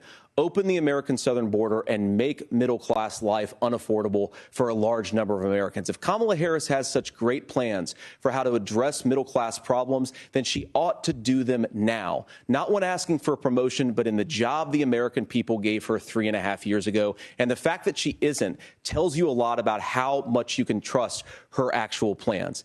Now, Donald Trump's economic plan is not just a plan, but it's also a record. A lot of those same economists attack Donald Trump's plans, and they have PhDs, but they don't have common sense and they don't have wisdom, because Donald Trump's economic policies delivered the highest take-home pay in a generation in this country, 1.5% inflation, and to boot, peace and security all over the world. So when people say that Donald Trump's economic plan doesn't make sense, I say, look at the record. He delivered rising take-home pay for American workers. Now, Tim admirably admits that they want to undo the Trump tax cuts. But if you look at what was so different about Donald Trump's tax cuts, even from previous Republican tax cut plans, is that a lot of those resources went to giving more take-home pay to middle-class and working-class Americans. It was passed in 2017, and you saw an American economic boom unlike we've seen in a generation in this country. That is a record that I'm proud to run on, and we're going to get back to that common sense wisdom so that you can afford to live the American dream again. I know a lot of you are struggling. I know a lot of you are worried about paying the bills. It's going to stop when Donald Trump brings back common sense to this country. Governor, do you want to respond to that? What has Kamala Harris done for the middle class? Yeah, well, Kamala Harris's day one was Donald Trump's failure on COVID that led to the collapse of our economy. We were already before COVID in a manufacturing recession, but 10 million people out of work, largest percentage since the Great Depression. 9 million jobs closed on that. That was day one, whether it was the Infrastructure Act or other things we moved. Now, you made a question about experts, said this. I've made a note of this. Economists can't be trusted. Science can't be trusted. National security folks can't be trusted. Look, if you're going to be president, you don't have all the answers. Donald Trump believes he does. My pro tip of the day is this. If you need heart surgery, listen to the people at the Mayo Clinic in Rochester, Minnesota, not Donald Trump. And the same thing goes with this. And I ask you out there, teachers, nurses, truck drivers, or whatever, how is it fair that you're paying your taxes every year and Donald Trump hasn't paid any federal tax in the last 15 years? And the last year as president. That's what's wrong with the system. There's a way around it, and he's bragged about that. We're just asking for fairness in it, and that's all you want. You have a minute. Governor, you say trust the experts. But those same experts for 40 years said that if we shipped our manufacturing base off to China, we'd get cheaper goods. They lied about that. They said if we shipped our industrial base off to other countries, to Mexico and elsewhere, it would make the middle class stronger. They were wrong about that. They were wrong about the idea that if we made America less self-reliant, less productive in our own nation, that it would somehow make us better off, and they were wrong about it. And for the first time in a generation, Donald Trump had the wisdom and the courage to say to that bipartisan consensus, we're not doing it anymore. We're bringing American manufacturing back. We're unleashing American energy. We're going to make more of our own stuff. And this isn't just an economic issue. I mean, I've got 3 beautiful little kids at home, 7, 4, and 2, and I love them very much, and I hope they're in bed right now. But look, so many of the drugs, the pharmaceuticals that we put in the bodies of our children are manufactured by nations that hate us. This has to stop, and we're not going to stop it by listening to experts. We're going to stop it by listening to common sense wisdom, which is what Donald Trump governed on. Senator, your time is up. Governor Walz, can you address that? I mean, voters say they trust Donald Trump on the economy more. Why? Well, if you're listening tonight and you want billionaires to get tax cuts, you heard what the numbers were. Look, I'm a union guy on this. I'm not a guy who wanted to ship things overseas, but I understand that, look, we produce soybeans and corn. We need to have fair trading partners. That's something that we believe in. I think the thing that most concerns me on this is Donald Trump was the guy who created the largest trade deficit in American history with China. So the rhetoric is good. Much of what the senator said right there, I'm in agreement with him on this. I watched it happen too. I watched it to my communities, and we talked about that. But we had people undercutting the right to collectively bargain. We had right to work states made it more difficult. We had companies that were willing to ship it over, and we saw people profit. Folks that are venture capital in some cases, putting money into companies that were overseas. We're in agreement that we bring those home. The issue is Donald Trump is talking about it. Kamala Harris has a record, 250,000 more manufacturing jobs just out of the IRA. May I respond to that? Yes. So appreciate that. So if you notice, what Governor Walz just did is he said, first of all, Donald Trump has to listen to the experts. And then when he acknowledged that the experts screwed up, he said, well, Donald Trump didn't do nearly as good of a job as the statistics that's a gross generalization. that he did. So what Tim Walz is doing, and I honestly, Tim, I think you got a tough job here, because you've got to play whack-a-mole. You've got to pretend that Donald Trump didn't deliver rising take-home pay, which of course he did. You've got to pretend that Donald Trump didn't deliver lower inflation, which of course he did. And then you've simultaneously got to defend Kamala Harris's atrocious economic record, which has made gas, groceries, and housing unaffordable for American citizens. I was raised by a woman who would sometimes go into medical debt so that she could put food on the table in our household. I know what it's like to not be able to afford the things that you need to afford. We can do so much better. To all of you watching, we can get back to an America that's affordable again. We just got to get back to common sense economic principles. I hope we have a conversation on health care then. Senator, Governor. Please. Thank you. Margaret? We have a lot to get to ahead, gentlemen, on many topics. But right now, I want to talk about personal qualifications. The vice president is often the last voice the president hears before making consequential decisions. We want to ask you about your leadership qualities. Governor Walz, you said you were in Hong Kong during the deadly Tiananmen Square protests in the spring of 1989. But Minnesota Public Radio and other media outlets are reporting that you actually didn't travel to Asia until August of that year. Can you explain that discrepancy? Yeah, well, and to the folks out there who didn't get at the top of this, look, I grew up in small rural Nebraska, town of 400, town that you rode your bike with your buddies till the streetlights come on, and I'm proud of that service. I joined the National Guard at 17, worked on family farms, and then I used the GI Bill to become a teacher, passionate about it, a young teacher. My first year out, I got the opportunity in the summer of '89 to travel to China. 35 years ago, be able to do that. I came back home and then started a program to take young people there. We would take basketball teams, we would take baseball teams, we would take dancers, and we would go back and forth to China. The issue for and learn. Now, look, my community knows who I am. They saw where I was at. Look, I will be the first to tell you, I have poured my heart into my community. I've tried to do the best I can, but I've not been perfect. And I'm a knucklehead at times, but it's always been about that. Those same people elected me to Congress for 12 years. And in Congress, I was one of the most bipartisan people, working on things like farm bills that we got done, working on veterans benefits. And then the people of Minnesota were able to elect me to governor twice. So look, my commitment has been from the beginning to make sure that I'm there for the people, to make sure that I get this right. I will say more than anything, many times I will talk a lot. I will get caught up in the rhetoric. But being there, the impact it made, the difference it made in my life, I learned a lot about China. I hear the critiques of this. I would make the case that Donald Trump should have come on one of those trips with us. I guarantee you he wouldn't be praising Xi Jinping about COVID, and I guarantee you he wouldn't start a trade war that he ends up losing. So this is about trying to understand the world. It's about trying to do the best you can for your community, and then it's putting yourself out there and letting your folks understand what it is. My commitment, whether it be through teaching, which I was good at, or whether it was being a good soldier or was being a good member of Congress, those are the things that I think are the values that people care about. Governor, just to follow up on that, the question was, can you explain the discrepancy? All I said on this is I got there that summer and misspoke on this. So I will just, that's what I've said. So I was in Hong Kong and China during the democracy protests went in. And from that, I learned a lot of what needed to be in governance. Thank you, Governor. Senator Vance, in 2016, you called your running mate Donald Trump unfit for the nation's highest office, and you said he could be America's Hitler. I know you've been asked many times, and you've said you regret those comments and explained you then voted for Donald Trump in 2020. But the Washington Post reported new messages last week in which you also disparaged Trump's economic record while he was president, writing to someone in 2020, quote, Trump thoroughly failed to deliver his economic populism. You're now his running mate, and you've shifted many of your policy stances to align with his. If you become vice president, why should Americans trust that you will give Donald Trump the advice he needs to hear and not just the advice he wants to hear? You have 2 minutes. Well, first of all, Margaret, because I've always been open. And sometimes, of course, I've disagreed with the president, but I've also been extremely open about the fact that I was wrong about Donald Trump. I was wrong, first of all, because I believed some of the media stories that turned out to be dishonest fabrications of his record.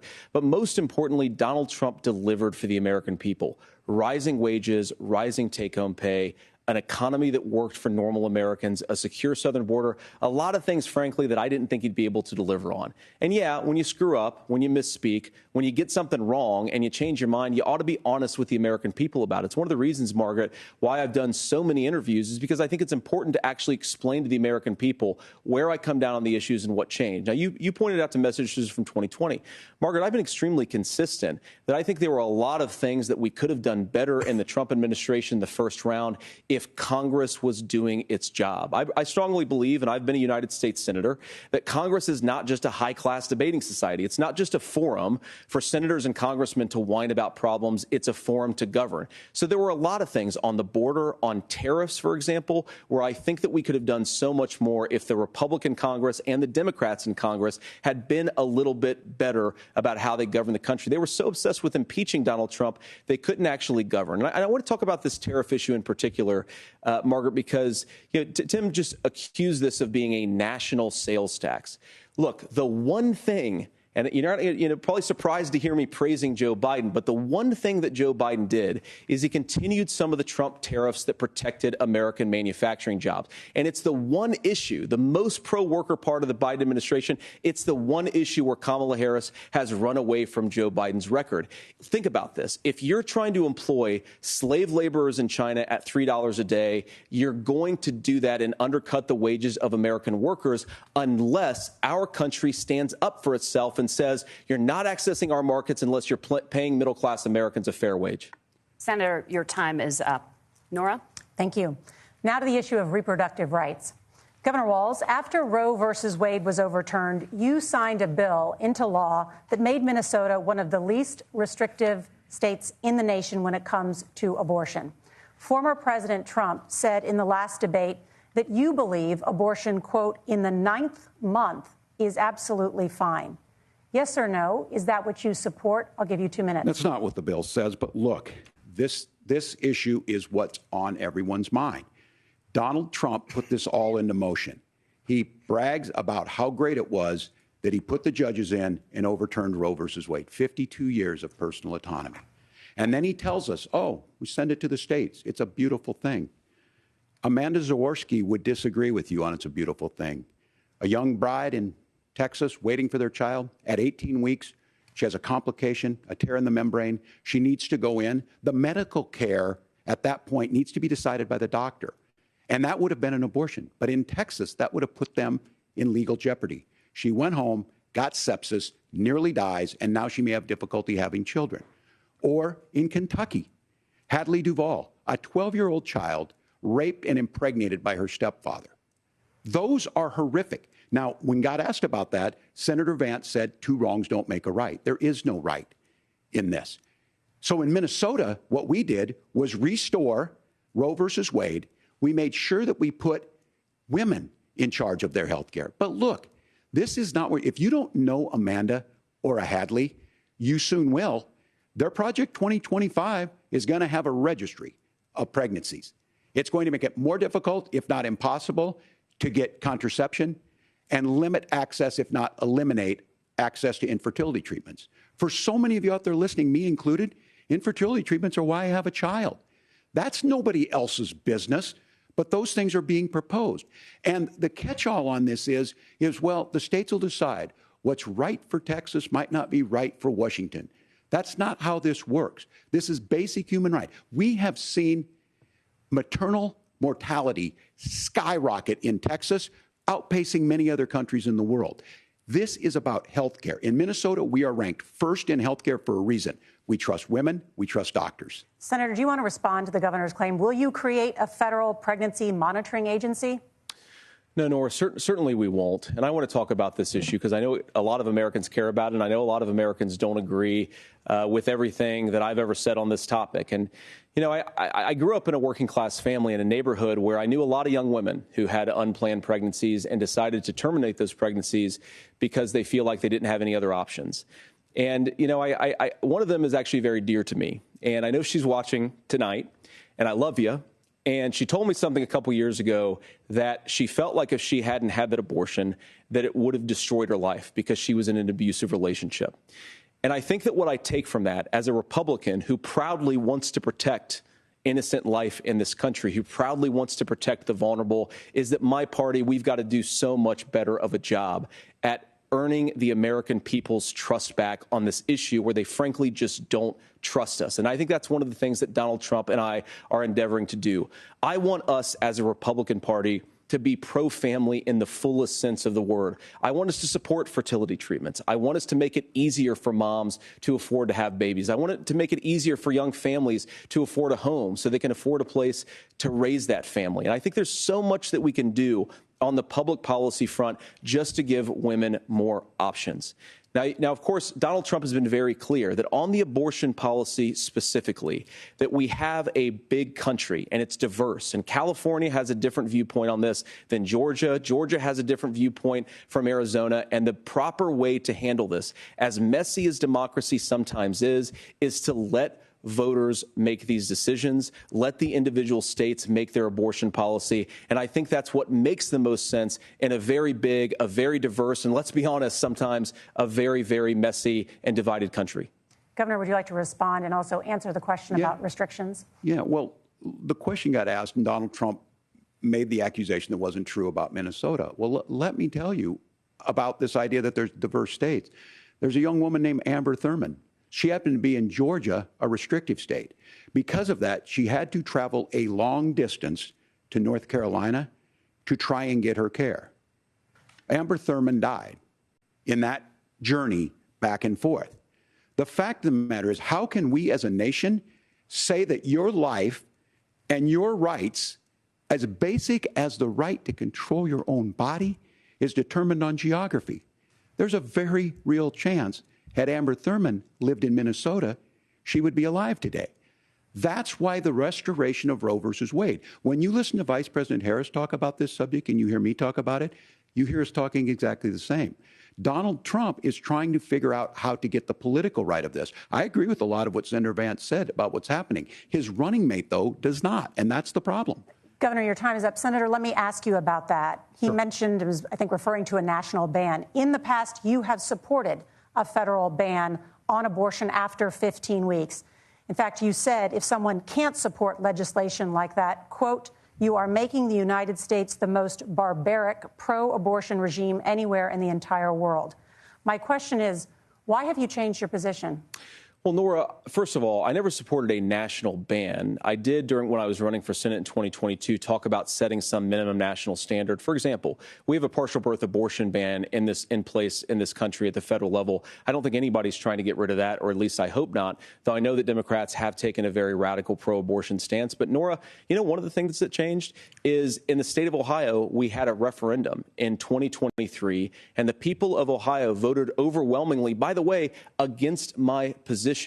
And I think that what I learned from that, Nora, is that we've got to do a better job at winning back people's trust. So many young women would love to have families. So many young women also see an unplanned pregnancy as something that's going to destroy their livelihood, destroy their education, destroy their relationships. And we have got to earn people's trust back. And that's why Donald Trump and I are committed to pursuing pro-family policies, making childcare more accessible, making fertility treatments more accessible, because we've got to do a better job at that. And that's what real leadership is. Governor, your response. I'm going to respond on the pro-abortion piece of that. No, we're not.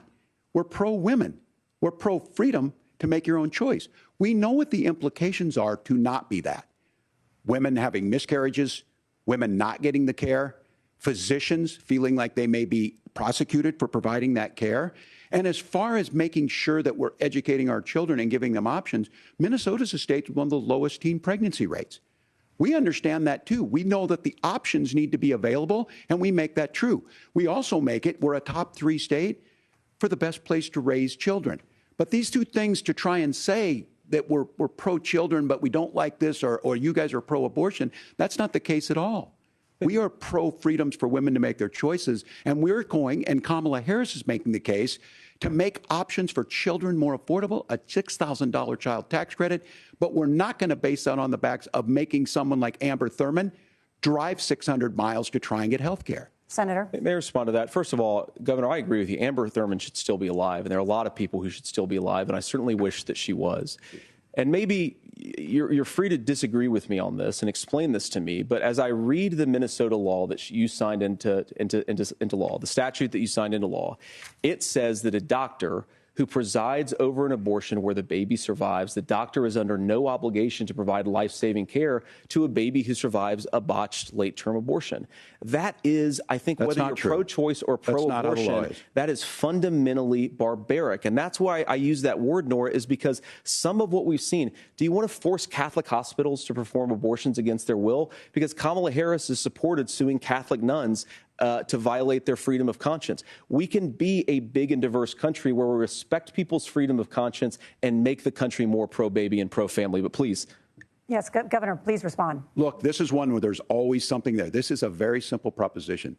These are women's decisions to make about their health care decisions, and the physicians who know best when they need to do this. Trying to distort the way a law is written to try and make a point, that's not it at all. What was I wrong about, Governor? Please tell me, what was I wrong about? That is not the way the law is written. Look, I've given this advice on a lot of things, that getting involved, that's been misread, and it was fact-checked at the last debate. But the point on this is there's a continuation of these guys to try and tell women or to get involved. I use this line on this, just mind your own business on this. Things worked best when Roe versus Wade was in place.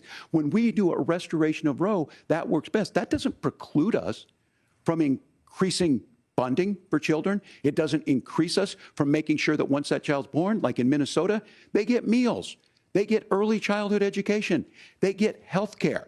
So the hiding behind we're going to do all these other things when you're not proposing them in your budget, Kamala Harris is proposing them. She's proposing all those things to make life easier for families. I asked a specific question, Governor. You gave me a slogan as a response. It's not the case. It's not true. That's not what the law says. So they fact-checked it with President Trump.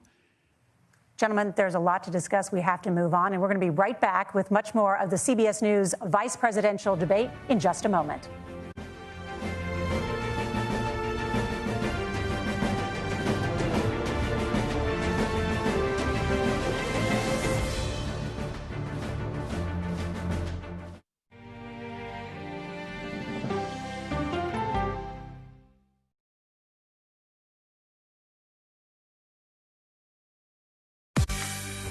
On our places, bright, shiny faces. When you wake up in the morning, we want to be your go-to team. Nate has one of the quickest minds I've ever seen. Tony has a way of making people feel comfortable. Gailey has this unbelievable knack to ask the question that you're asking at home. I've been told I could talk.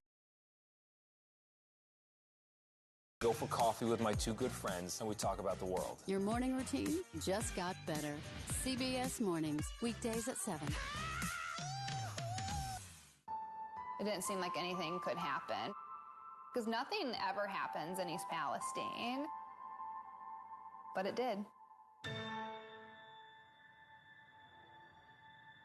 Authorities released toxic fumes from 5 derailed train cars. Resident, please evacuate. Acute bronchitis due to chemical fumes. Did you ever have these problems before the derailment? No, ma'am. This neighborhood's not safe no more. We can assure the community that there's not vinyl chloride entering their communities. Then why are there so many people feeling these various symptoms of bloody noses or difficulty breathing, bronchitis? That's a hard question to answer. We're talking about one of the most blatant releases of a mixture of some of the most toxic chemicals that we've seen in America. I feel like now I have a duty to warn other communities. If my daughter has to watch me die of cancer, at least it saves someone else.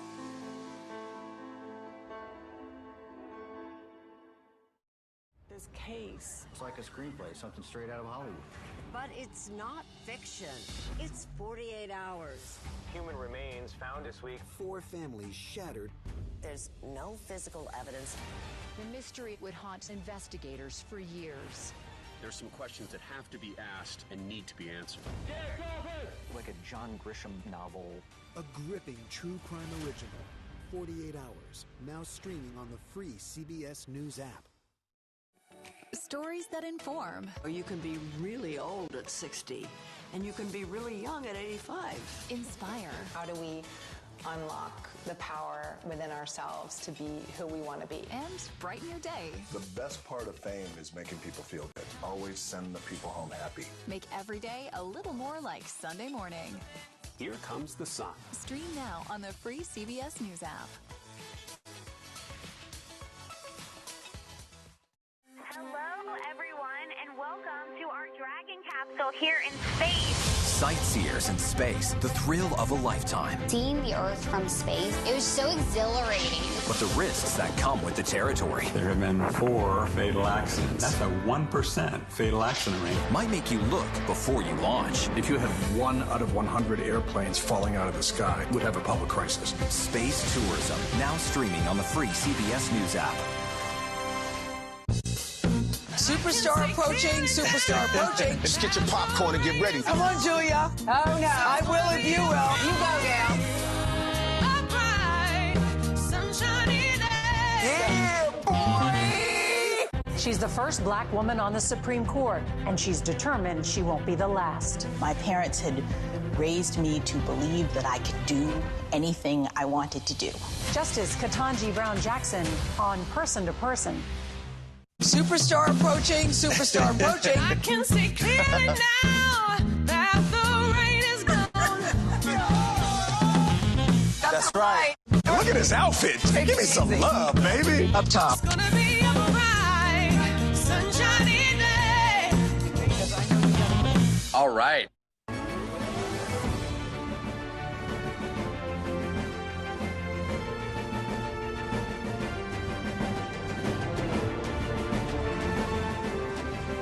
Welcome back to the CBS News Vice Presidential Debate. We want to turn now to America's gun violence epidemic. The leading cause of death for children and teens in America is by firearms. Senator Vance, you oppose most gun legislation that Democrats claim would curb gun violence.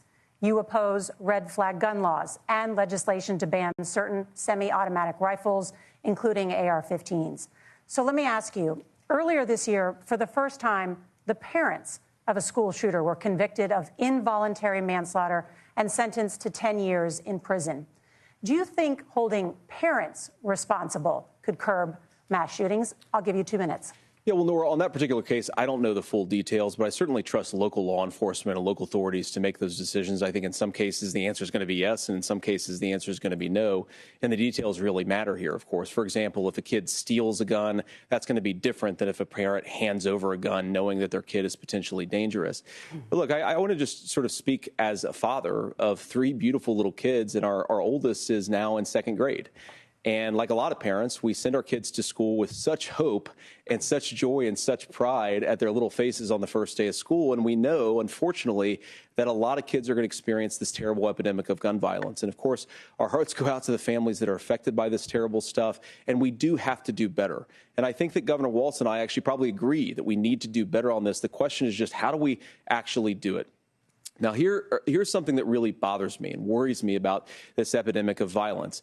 The gross majority, close to 90% in some of the statistics I've seen, of the gun violence in this country is committed with illegally obtained firearms. And while we're on that topic, we know that thanks to Kamala Harris's open border, we've seen a massive influx in the number of illegal guns run by the Mexican drug cartel. So that number, the amount of illegal guns in our country is higher today than it was 3.5 years ago. But what do we do about the schools? What do we do to protect our kids? And I think the answer is, and I say this not loving the answer, because I don't want my kids to go to school in a school that feels unsafe or where there are visible signs of security. But I unfortunately think that we have to increase security in our schools. We have to make the doors lock better. We have to make the doors stronger. We've got to make the windows stronger. And of course, we've got to increase school resource officers, because the idea that we can magically wave a wand and take guns out of the hands of bad guys, it just doesn't fit with recent experience. So we've got to make our schools safer. And I think we've got to have some common sense bipartisan solutions for how to do that. Governor, you have 2 minutes. Well, I think all the parents watching tonight, this is your biggest nightmare. Look, I got a 17-year-old, and he witnessed a shooting at a community center playing volleyball. Those things don't leave you. As a member of Congress, I sat in my office surrounded by dozens of the Sandy Hook parents, and they were looking at my 7-year-old picture on the wall. Their 7-year-old were dead, and they were asking us to do something. And look, I'm a hunter. I own firearms. The vice president is. We understand that the Second Amendment is there, but our first responsibility is to our kids to figure this out. In Minnesota, we've enacted enhanced red flag laws, enhanced background checks, and we can start to get data. But here's the problem. If we really want to solve this, we've got folks that won't allow research to be even done on gun violence. And this idea that we should just live with it, and here's what I do think, that this is a good start to the conversation. I 100% believe that Senator Vance hates it when these kids, it's abhorrent and it breaks your heart. I agree with that. But that's not far enough when we know there are things that work. I've spent time in Finland and seen some Finnish schools. They don't have this happen, even though they have a high gun ownership rate in the country. There are reasonable things that we can do to make a difference. It's not infringing on your Second Amendment. And the idea to have some of these weapons out there, it just doesn't make any sense. Kamala Harris, as an attorney general, worked on this issue. She knows that it's there. No one's trying to scaremonger and say we're taking your guns, but I ask all of you out there, do you want your schools hardened to look like a fort? Is that what we have to go? When we know there's countries around the world that their children aren't practicing these types of drills. They're being kids. We owe it to them to get a fix. These are things that shouldn't be that difficult. You can still keep your firearms, and we can make a difference. We have to. If you're listening tonight, this breaks your heart. Senator. Tim, first of all, I didn't know that your 17-year-old witnessed a shooting. I'm sorry about that, and I hope that he's doing okay. Christ have mercy. It is awful. And I appreciate what Tim said, actually, about Finland, because I do think it illustrates some of the frankly, weird differences between our own country's gun violence problem and Finland. Okay, first of all, we have way higher rates of mental health abuse or mental health substance abuse.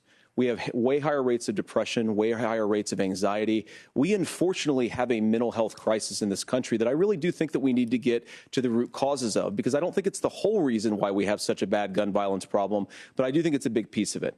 Another driver of the gun violence epidemic, especially that affecting our kids, it doesn't earn as many headlines, but is the terrible gun violence problem in a lot of our big cities. And this is why we have to empower law enforcement to arrest the bad guys, put them away, and take gun offenders off the streets. I think there's a whole host of things that we can do here, but I do think at our schools we've got to talk about more security. Senator, thank you. Governor, you previously opposed an assault weapons ban, but only later in your political career did you change your position. Why? Yeah, I sat in that office with those Sandy Hook parents. I've become friends with school shooters. I've seen it. Look, the NRA, I was an NRA guy for a long time. They used to teach gun safety. I'm of an age where my shotgun was in my car so I could pheasant hunt after football practice. That's not where we live today. And several things I want to mention on this is talking about cities and where it's at. The number one where the most firearm deaths happen in Minnesota are rural suicides. And we have an epidemic of children getting guns and shooting themselves. And so we have and we should look at all of the issues, making sure folks have health care and all that, but I want to be very careful. This idea of stigmatizing mental health, just because you have a mental health issue doesn't mean you're violent. And I think what we end up doing is we start looking for a scapegoat. Sometimes it just is the guns. It's just the guns. And there are things that you can do about it. But I do think that this is one, and I think this is a healthy conversation. I think there's a capacity to find solutions on this that work, protect the Second Amendment, protect our children. That's our priority. Gentlemen, thank you. Margaret? Thank you, Nora. Let's turn now to the top contributor to inflation, the high cost of housing and rent. There's a shortage of more than 4 million homes in the United States, and that contributes to the high housing prices. Governor Walz, the Harris campaign promises a $25,000 down payment assistance for first-time home buyers and a $10,000 tax credit. They also promise to build 3 million new homes. Where are you building these homes, and won't handing out that kind of money just drive up prices higher? No, it's not handing out. We have, first, let me say this issue of housing, and I think those of you listening on this, the problem we've had is that we've got a lot of folks that see housing as another commodity. It can be bought up, it can be shifted, it can be moved around. Those are not folks living in those houses. Those of you listening tonight, that house is a big deal. I bought and owned one house in my life. My mom still lives in the house where I was. And when I think of a house, I'm thinking of Christmas services after midnight mass where you go with your family. We need to make it more affordable. And one of the things, as I said, this program that the Vice President is pushing forward and bringing a new way of approaching this is something we're doing in Minnesota from that lead. We in the state invested in making sure our housing was the biggest investment that we'd ever made in housing.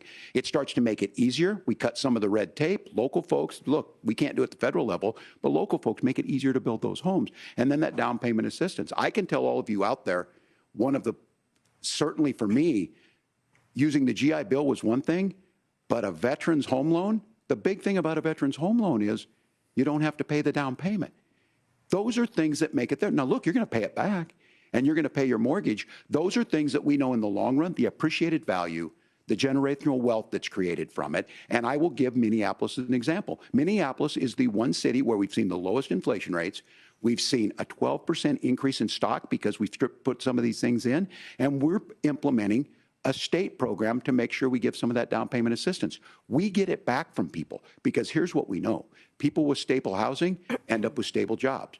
People with stable housing have their kids able to get to school. All of those things in the long run end up saving our money. And that's the thing that I think we should be able to find some common ground in, but we can't blame immigrants for the only reason. That's not the case that's happening in many cities. The fact of the matter is that we don't have enough naturally affordable housing, but we can make sure that the government's there to help kickstart it, create that base.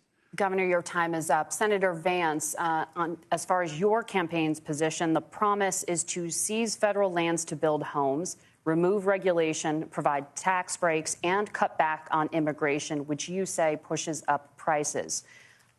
Where are you going to build all the new homes you're promising, and what part of any of this plan will provide immediate relief? You have 2 minutes. Well, first of all, Tim just said something that I agree with. We don't want to blame immigrants for higher housing prices, but we do want to blame Kamala Harris for letting in millions of illegal aliens into this country, which does drive up costs, Tim. 25 million illegal aliens competing with Americans for scarce homes is one of the most significant drivers of home prices in the country. It's why we have massive increases in home prices that have happened right alongside massive increases in illegal alien populations under Kamala Harris's leadership. Now, Tim just mentioned a bunch of ideas. Now, some of those ideas I actually think are halfway decent, and some of them I disagree with. But the most important thing here is Kamala Harris is not running as a newcomer to politics. She is the sitting vice president. If she wants to enact all of these policies to make housing more affordable, I invite her to use the office that the American people already gave her, not sit around and campaign and do nothing while Americans find the American dream of homeownership completely unaffordable. Now, you asked, Margaret, what would immediately change the equation for American citizens if you lower energy prices? As Donald Trump says, drill, baby, drill. One of the biggest drivers of housing costs, aside from illegal immigration, is, think about it. If a truck driver's paying 40% more for diesel, then the lumber he's delivering to the job site to build the house is also going to become a lot more expensive. If we open up American energy, you will get immediate pricing relief for American citizens, not, by the way, just in housing, but in a whole host of other economic goods, too. Senator Vance, you still have 23 seconds there. Do you want to answer? Can I have it? Where, Governor, we will get to you in a moment. But, Senator, where are you going to seize the federal lands? Can you clarify?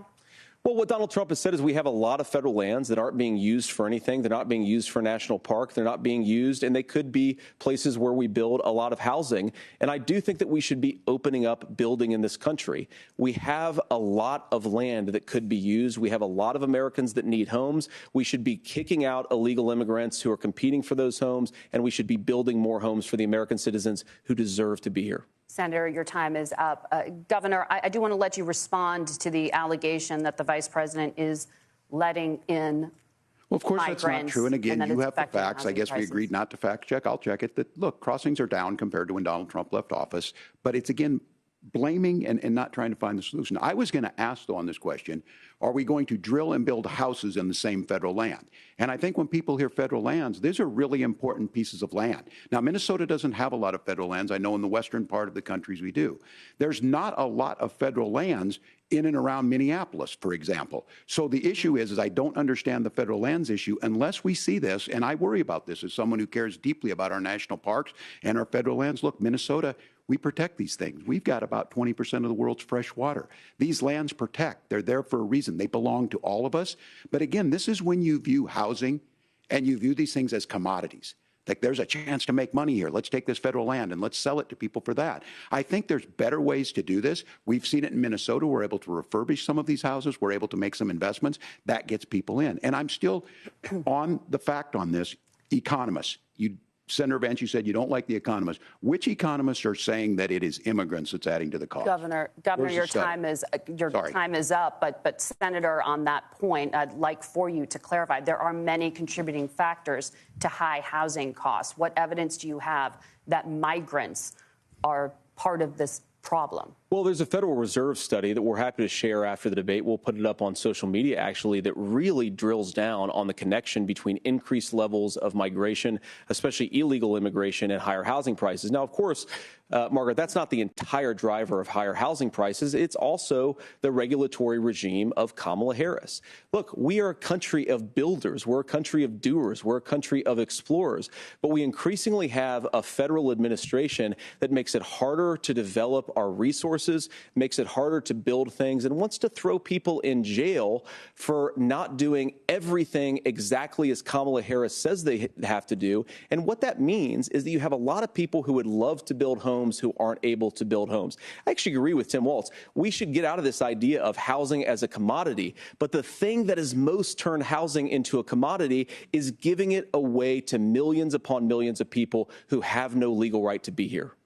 What are the federal regulations? I deal with this as a governor. You can very quickly reply. I'm sorry.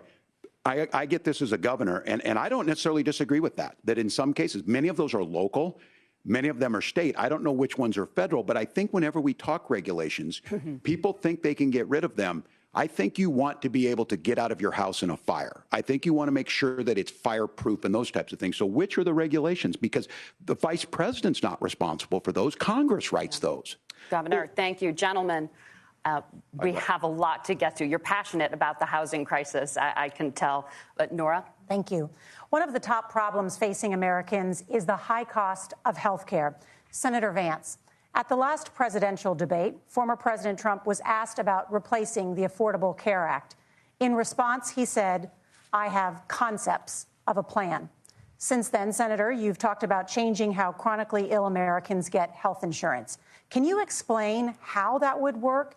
And can you guarantee that Americans with pre-existing conditions won't pay more? I'll give you 2 minutes. Well, of course, we're going to cover Americans with pre-existing conditions. In fact, a lot of my family members have gotten health care I believe, members of my family actually got private health insurance, at least for the first time, switched off of Medicaid onto private insurance for the first time under Donald Trump's leadership. And I think that, a lot of people have criticized this concepts of a plan remark.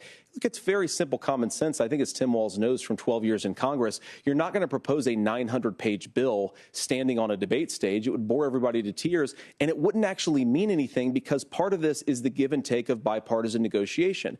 Now, when Donald Trump was actually president, and again, he has a record to be proud of, prescription drugs fell in 2018 for the first time in a very long time. Under Kamala Harris's leadership, prescription drugs are up about 7%. Under Donald Trump's entire 4 years, they were up about 1.5%. He introduced pricing transparency. Think about healthcare. You go into a hospital, you try to buy something, and nobody knows what it actually costs. That price transparency will actually give American consumers a little bit more choice and will also drive down costs. And we talked about, the reinsurance regulations is what I was talking about. Look, Donald Trump has said that if we allow states to experiment a little bit on how to cover both the chronically ill but the non-chronically ill, it's not just a plan. He actually implemented some of these regulations when he was president of the United States. And I think you can make a really good argument that it salvaged Obamacare, which was doing disastrously until Donald Trump came along. And I think this is an important point about President Trump. Of course, you don't have to agree with everything that President Trump has ever said or ever done. But when Obamacare was crushing under the weight of its own regulatory burden and health care costs, Donald Trump could have destroyed the program. Instead, he worked in a bipartisan way to ensure that Americans had access to affordable care. It's not perfect, of course, and there's so much more that we can do, but I think that Donald Trump has earned the right to put in place some better health care policies. He's earned it because he did it successfully the first time. Governor? All right, here's where being an old guy gives you some history. I was there at the creation of the ACA. And the reason it was so important is I come from a major healthcare state, home of the Mayo Clinic, home to Medical Alley, 3M, Medtronic, all of those. We understand healthcare. It's why we're ranked first on affordability and accessibility and quality of healthcare. And so what I know is under Kamala Harris, more people are covered than they have before. And those of you listening, this is critical to you. Now, Donald Trump all of a sudden wants to go back and remember this. He ran on the first thing he was going to do on day one was to repeal Obamacare. On day one, he tried to sign an executive order to repeal the ACA. He signed on to a lawsuit to repeal the ACA, but lost at the Supreme Court. And he would have repealed the ACA had it not been for the courage of John McCain to save that bill. Now, fast forward, what that means to you is you lose your pre-existing conditions. If you're sitting at home and you got asthma, too bad. If you're a woman, probably not. Broke your foot during football, might kick you out. Your kids get kicked out when they're 26. Kamala Harris negotiated drug prices for the first time with Medicare. We have 10 drugs that will come online, the most common ones that'll be there. But look, this issue, and when Donald Trump said, I've got a concept of a plan, it cracked me up as a fourth grade teacher because my kids would have never given me that. But what Senator Vance just explained might be worse than a concept, because what he explained is pre-Obamacare. And I'll make this as simple as possible because I have done this for a long time. What they're saying is, if you're healthy, why should you be paying more? So what they're going to do is let insurance companies pick who they insure, because guess what happens? You pay your premium, it's not much. They figure they're not going to have to pay out to you. But those of you a little older, gray, got cancer, you're going to get kicked out of it. That's why the system didn't work. Kamala Harris will protect and enhance the ACA. Governor, thank you. Senator, you have not yet explained how you would protect people with pre-existing conditions or laid out that plan. Well, look, we currently have laws and regulations in place right now that protect people with pre-existing conditions. We want to keep those regulations in place, but we also want to make the health insurance marketplace function a little bit better. Now, what Governor Walz just said is actually not true. A lot of what happened, and the reason that Obamacare was crushing under its own weight, is that a lot of young and healthy people were leaving the exchanges. Donald Trump actually helped address that problem, and he did so in a way that preserved people's access to coverage who had pre-existing conditions. But again, something that these guys do is they make a lot of claims about if Donald Trump becomes president, all of these terrible consequences are going to ensue. But in reality, Donald Trump was president. Inflation was low. Take-home pay was higher. And he saved the very program from a Democratic administration that was collapsing and would have collapsed absent his leadership. He did his job, which is govern in a bipartisan way and get results, not just complain about problems, but actually solve them. Governor, did enrollment under the Affordable Care Act go up under the Trump administration? It's higher now that we've seen it go up. Look, people are using it. The system works. And the question about this of young people or whatever, that's the individual mandate piece of this. And Republicans fought tooth and nail saying, well, Americans should be free to do this. Well, then what happens is... So you think the individual mandate's a good idea? You shrink. I think the idea of making sure the risk pool is broad enough to cover everyone, that's the only way insurance works. When it doesn't, it collapses. You are asking pre-ACA where we get people out. Look, people know that they need to be on health care. People expect it to be there. And when we are able to make it, and we are making it this way, when we incentivize people to be in the market, when we help people who might not be able to afford it get there, and we make sure then when you get sick and old, it's there for you. Because I heard people say, well, I don't want to buy into Medicare or whatever. Good luck buying health care once you get past 70. So look, the ACA works. We can continue to do better. Kamala Harris did that. The way she made everything better was negotiating those 10 drugs on Medicare for the first time in American history. Thank you. Margaret? Can I address that? I apologize. We're out of time. We have a number of subjects to discuss. Margaret? Let's talk about families in America. There is a child care crisis in this country, and the United States is one of the very few developed countries in the world without a national paid leave program for new parents. Governor Walz, you've said that if Democrats win both the White House and Congress, this is a day one priority for you. How long should employers be required to pay workers while they are home taking care of their newborns? You have 2 minutes. Yeah, well, that's negotiable, and that's what Congress works. But here's what the deal is. Americans sitting out there right now, you may work for a big company. Look, we're home in Minnesota to some of the largest Fortune 500 companies. Kamala Harris knows that in California. Those companies provide paid family and medical leave. One is, I think they're moral and they think it's a good thing, but it also keeps their employees healthy.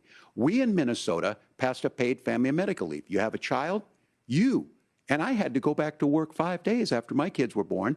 This allows you to stay home a certain amount of time. What we know is that gets the child off to a better start, the family works better, we stay in their employers, we get more consistency in that. So Kamala Harris has made it a priority. We implemented it in Minnesota, and we see growth. That's how you become a pro-business state. But the negotiations on it, and here's the issue. Those big companies are able to offer it.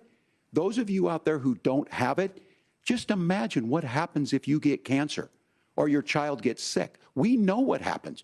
You end up staying home. In some places, that means no paycheck because you've got no protection on that. This is the case of an economy that Donald Trump has set for the wealthiest amongst us. He's willing to give those tax breaks to the wealthiest. He's willing to say, bust those unions up, do whatever. What we're saying is the economy works best when it works for all of us. And so a paid family medical leave program, and I will tell you, go to the families or go to the businesses and ask them. As far as childcare on this, you have to take it at both the supply and the demand side. You can't expect the most important people in our lives to take either our children or our parents to get paid the least amount of money. And we have to make it easier for folks to be able to get into that business and then to make sure that folks are able to pay for that. We were able to do it in Minnesota, and I'm still telling you this. We were listed as the best state. We're still in crisis on this.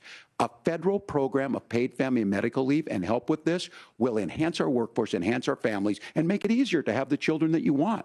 Governor, your time is up. Senator, do you support a national paid leave program? And if so, for how long should employers be mandated to pay their employees while they are home taking care of their newborn? You have 2 minutes. Yeah, well, first of all, Margaret, a number of my Republican colleagues and some Democrats, too, have worked on this issue. And I think there is a bipartisan solution here because a lot of us care about this issue.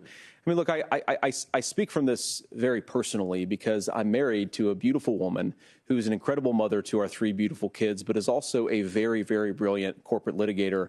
And I'm so proud of her. but being a working mom, even for somebody with all of the advantages of my wife, is extraordinarily difficult. And it's not just difficult from a policy perspective. She actually had access to paid family leave because she worked for a bigger company, but the cultural pressure on young families and especially young women, I think makes it really hard for people to choose the family model they want. A lot of young women would like to go back to work immediately. Some would like to spend a little time home with the kids. Some would like to spend longer at home with the kids. We should have a family care model that makes choice possible. And I think this is a very important substantive difference between Donald Trump and Kamala Harris's approach. I mean, look, if you look at the federal programs that we have that support paid family leave right now, the Community Development Block Grant, and there's another block grant program that spends a lot of money from the federal government. These programs only go to one kind of child care model. Let's say you'd like your church maybe to help you out with child care. Maybe you live in a rural area or an urban area and you'd like to get together with families in your neighborhood to provide child care in the way that makes the most sense. You don't get access to any of these federal monies. We want to promote choice in how we deliver family care and how we promote child care because, look, it is unacceptable. And, you know, of course, Tim and I have been on the campaign trail a lot the past 7 or 8 weeks. And one of the biggest complaints I hear from young families is people who feel like they don't have options, like they're choosing between going to work or taking care for their kids. That is an incredible burden to put on American families. We're the only country that does it. I think we could do a heck of a lot better. Senator, thank you. You have also said, Senator Vance, many things about the American family.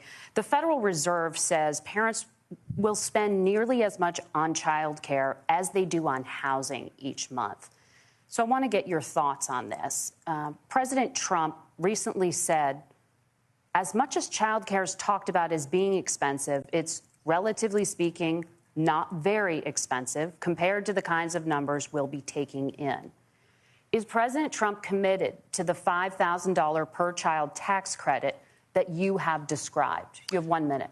Well, what President Trump said, Margaret, I just want to defend my running mate here a little bit, is that we're going to be taking in a lot of money by penalizing companies for shipping jobs overseas and penalizing countries who employ slave laborers and then ship their products back into our country and undercut the wages of American workers. It's the heart of the Donald Trump economic plan.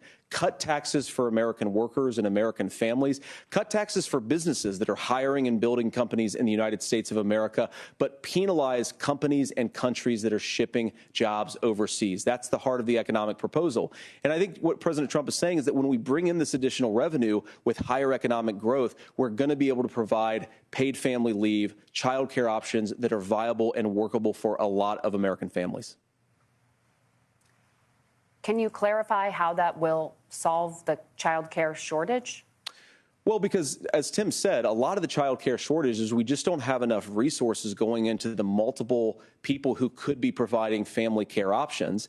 And we're going to have to, unfortunately, look, we're going to have to spend more money. We're going to have to induce more people to want to provide child care options for American families, because the reason it's so expensive right now is because you've got way too few people providing this very essential service. Thank you, Senator. Governor Walz, your ticket also has some child care tax credit proposals. Do you think Congress will agree to the $6,000 credit for newborns and $3,000 credit for children over the age of 6, as your campaign has promised? Is that realistic? Well, if these members of Congress are listening to anybody, I can tell you, and this is the biggest issue. Everybody listening tonight knows. I mean, I'm sure they were shocked to hear it's not that expensive. And let's be clear, whether it's $5,000 or $6,000, that pays you about 3 or 4 months. Let's be clear of where we're at on this. It's because we got out of an imbalance on this. We thought we were going to get by not paying people. I don't think Senator Vance and I are that far apart. I'm not opposed to what he's talking about on options. We've done scholarships types of things. I think we need to be open to making the case. But the issue here is, the question you asked is, you're not going to pay for it with these tariffs. That's just adding another $4,000 on the family and taking less. So not only do they not get the money to pay for that, they're $4,000 in the hole. That's Wharton School. That's his alma mater. And so I think the issue here is, those members of Congress, I can't believe they're not. When I go to businesses, sure, they'll talk about taxes sometime, but they will lead with childcare and they will lead with housing, because we know the problem is, especially in a state like Minnesota, we need more workers because our economy is growing, but we need the workforce. Governor, thank you. We need to move on. Nora? Let's talk about the state of democracy, the top issue for Americans after the economy and inflation. After the 2020 election, President Trump's campaign and others filed 62 lawsuits contesting the results. Judges, including those appointed by President Trump and other Republican presidents, looked at the evidence and said there was no widespread fraud. The governors of every state in the nation, Republicans and Democrats, certified the 2020 election results and sent a legal slate of electors to Congress for January 6th.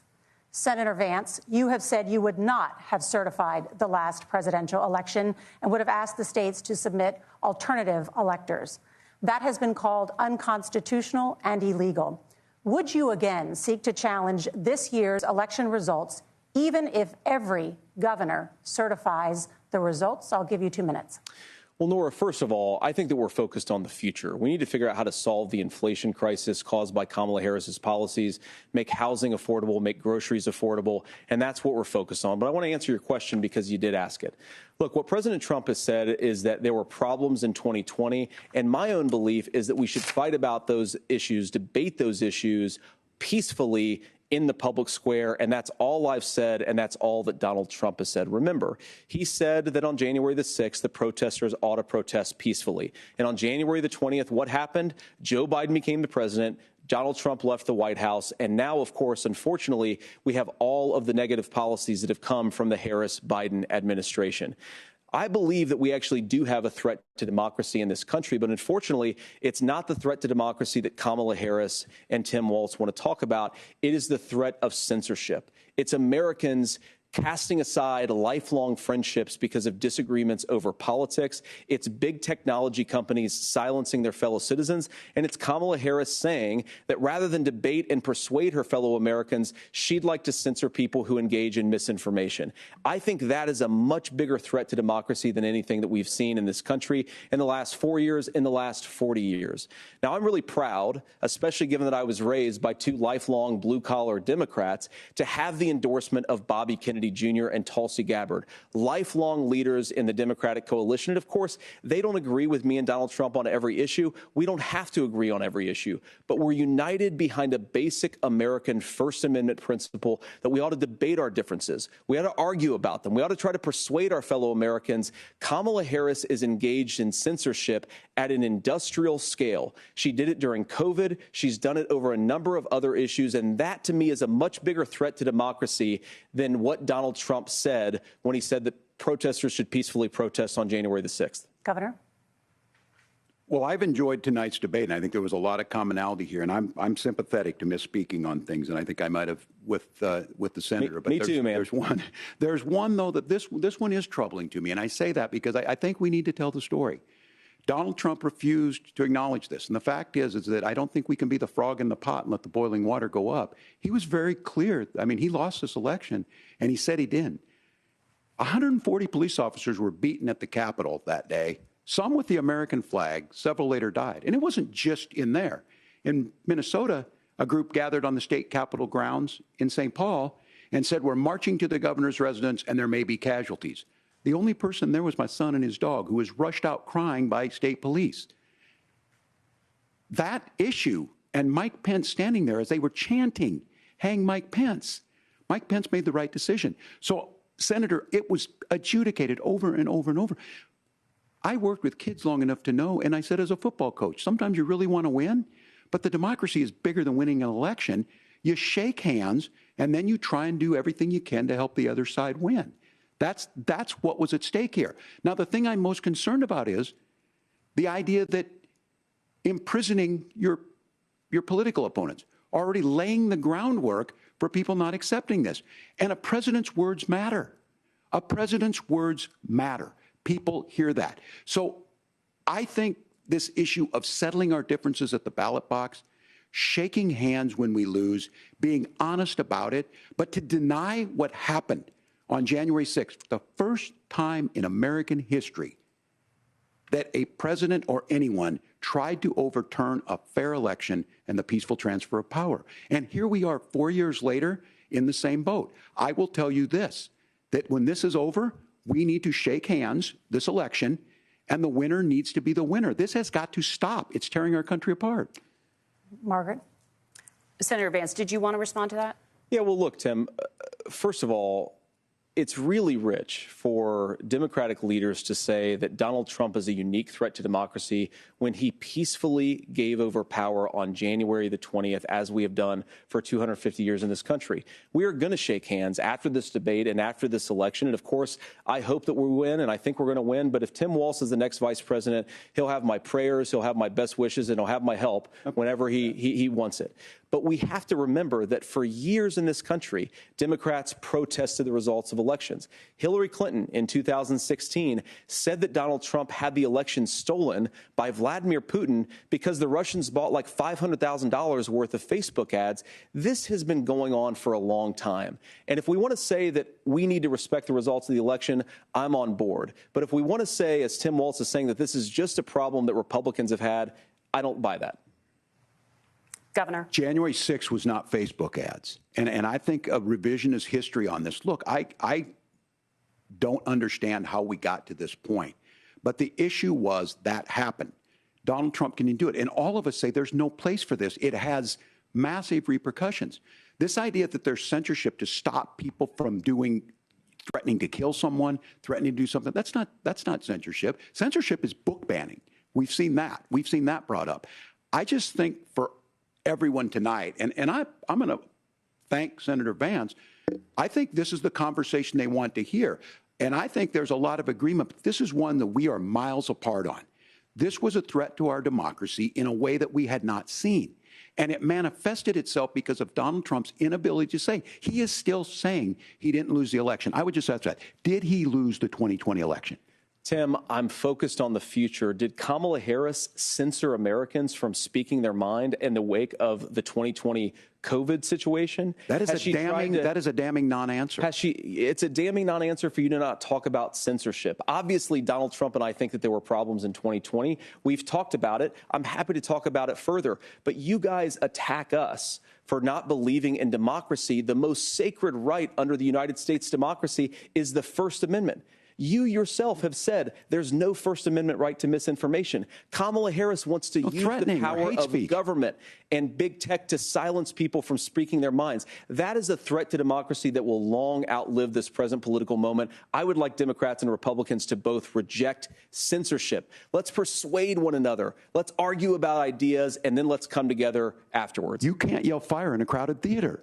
That's the test. That's the Supreme Court test. Tim, fire in a crowded theater. You guys wanted to kick people off of Facebook for saying that toddlers shouldn't wear masks. Senator, the governor does have the floor. Fire in a crowded theater.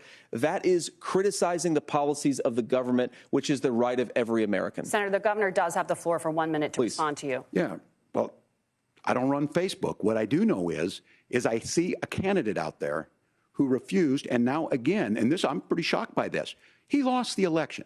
This is not a debate. It's not anything anywhere other than in Donald Trump's world. Because look, when Mike Pence made that decision to certify that election, that's why Mike Pence isn't on this stage. What I'm concerned about is, where is the firewall with Donald Trump? Where is the firewall if he knows he could do anything, including taking an election, and his vice president's not going to stand to it? That's what we're asking you, America. Will you stand up? Will you keep your oath of office, even if the president doesn't? And I think Kamala Harris would agree. She wouldn't have picked me if she didn't think I would do that, because of course that's what we would do. So, America, I think you've got a really clear choice on this election of who's going to honor that democracy and who's going to honor Donald Trump. Governor, your time is up. Thank you, gentlemen. We will be right back with both of our candidates. The CBS News vice presidential debate continues.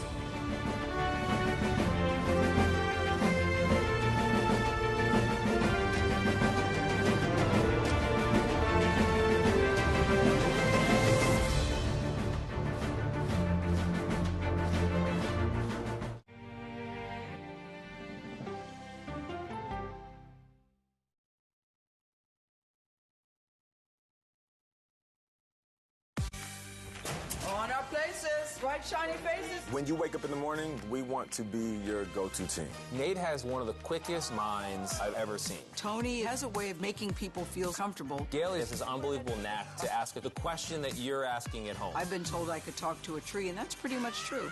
I don't go to work in the morning. I go for coffee with my two good friends, and we talk about the world. Your morning routine just got better. CBS Mornings, weekdays at 7. It didn't seem like anything could happen, because nothing ever happens in East Palestine. But it did. Authorities released toxic fumes from 5 derailed train cars. Resident, please evacuate. Acute bronchitis due to chemical fumes. Did you ever have these problems before the derailment? No, ma'am.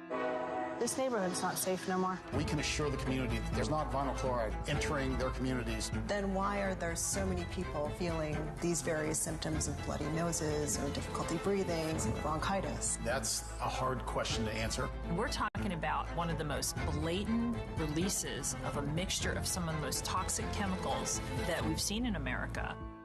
I feel like now I have a duty to warn other communities. If my daughter has to watch me die of cancer, at least it saves someone else.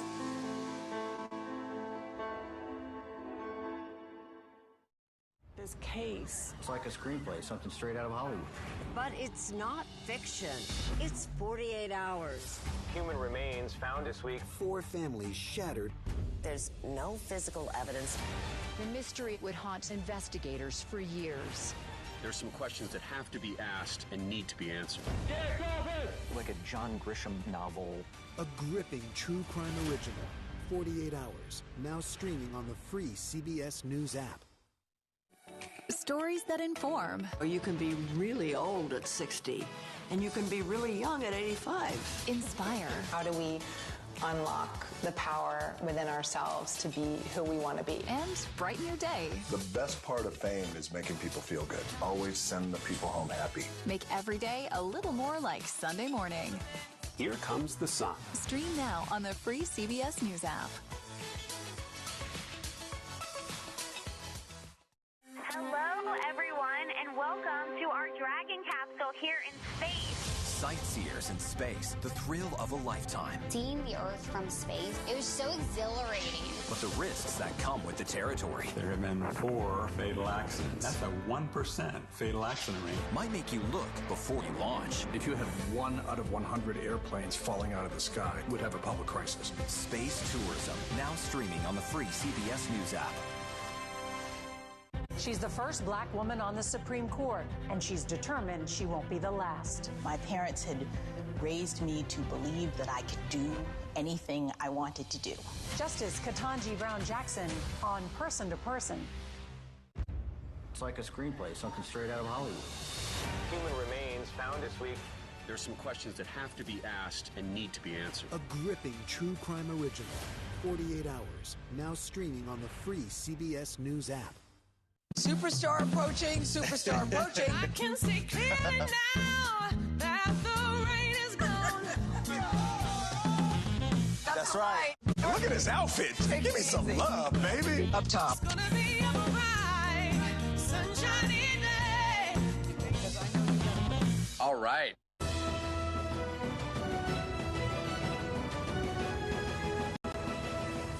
Welcome back to the CBS News Vice Presidential Debate. It is now time for the closing statement. Senator Vance won the virtual coin toss and elected to go last. So, Governor Walz, you are first. You have 2 minutes. Well, thank you, Senator Vance. Thank you to CBS News. And most importantly, thank you to all of you. If you're still up and the folks who miss Dancing with Our Stars, I appreciate it. But look, the support of the democracy matters. It matters that you're here. And I'm as surprised as anybody of this coalition that Kamala Harris has built, from Bernie Sanders to Dick Cheney to Taylor Swift, and a whole bunch of folks in between there. And they don't all agree on everything, but they are truly optimistic people. They believe in a positive future of this country and one where our politics can be better than it is. And I have to tell you, that better than it is the sense of optimism that there can be an opportunity economy that works for everyone, not just to get by, but to get ahead. And the idea that freedom really means something. Not the freedom of government to be in your bedroom or exam room, but the freedom for you to make choices about yourself. Now, look, we all know who Donald Trump is. He's told us, and as Maya Angelou said, believe him when he told you that. His first inaugural address talked about American carnage, and then he spent 4 years trying to maybe do that. Senator Vance tonight made it clear he will stand with Donald Trump's agenda. He will continue to push down that road. Excuse me. Kamala Harris gives us a different option. Now, I'll have to tell you, I'm going to be careful about the quotes, but there's one that Senator Vance said that does resonate with me. He said, Donald Trump makes the people I care about afraid. A lot of America feels that way. We don't need to be afraid. Franklin Roosevelt was right. All we have to fear is fear itself. Kamala Harris is bringing us a new way forward. She's bringing us a politics of joy. She's bringing real solutions for the middle class, and she's centering you at the heart of that. All the while asking everyone, join this movement, make your voices heard. Let's look for a new day where everybody gets that opportunity and everybody gets a chance to thrive. I humbly ask for your vote on November 5th for Kamala Harris. Governor Walz, thank you. Senator Vance, your closing statement.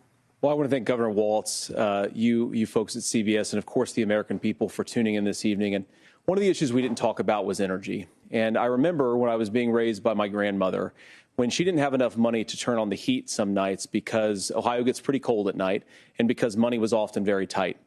And I believe, as a person who wants to be your next vice president, that we are a rich and prosperous enough country where every American, whether they're rich or poor, ought to be able to turn on their heat in the middle of a cold winter night. That's gotten more difficult thanks to Kamala Harris's energy policies. I believe that whether you're rich or poor, you ought to be able to afford a nice meal for your family. That's gotten harder because of Kamala Harris's policies. I believe that whether you're rich or poor, you ought to be able to afford to buy a house. You ought to be able to live in safe neighborhoods. You ought to not have your communities flooded with fentanyl. And that, too, has gotten harder with because of Kamala Harris's policies. Now, I've been in politics long enough to do what Kamala Harris does when she stands before the American people and says that on day one, she's going to work on all these challenges I just listed.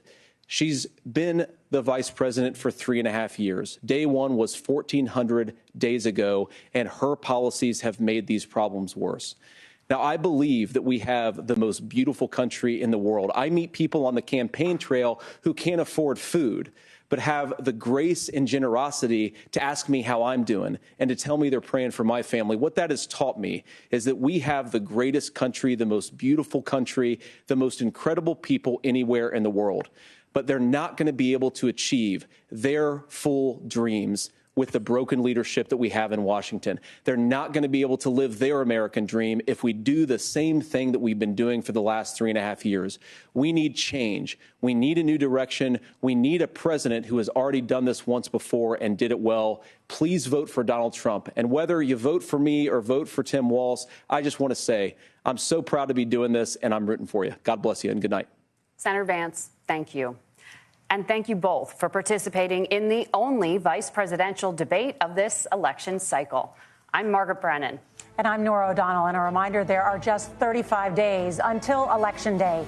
Please get out and vote. And for all of us here at CBS News, thank you and good night.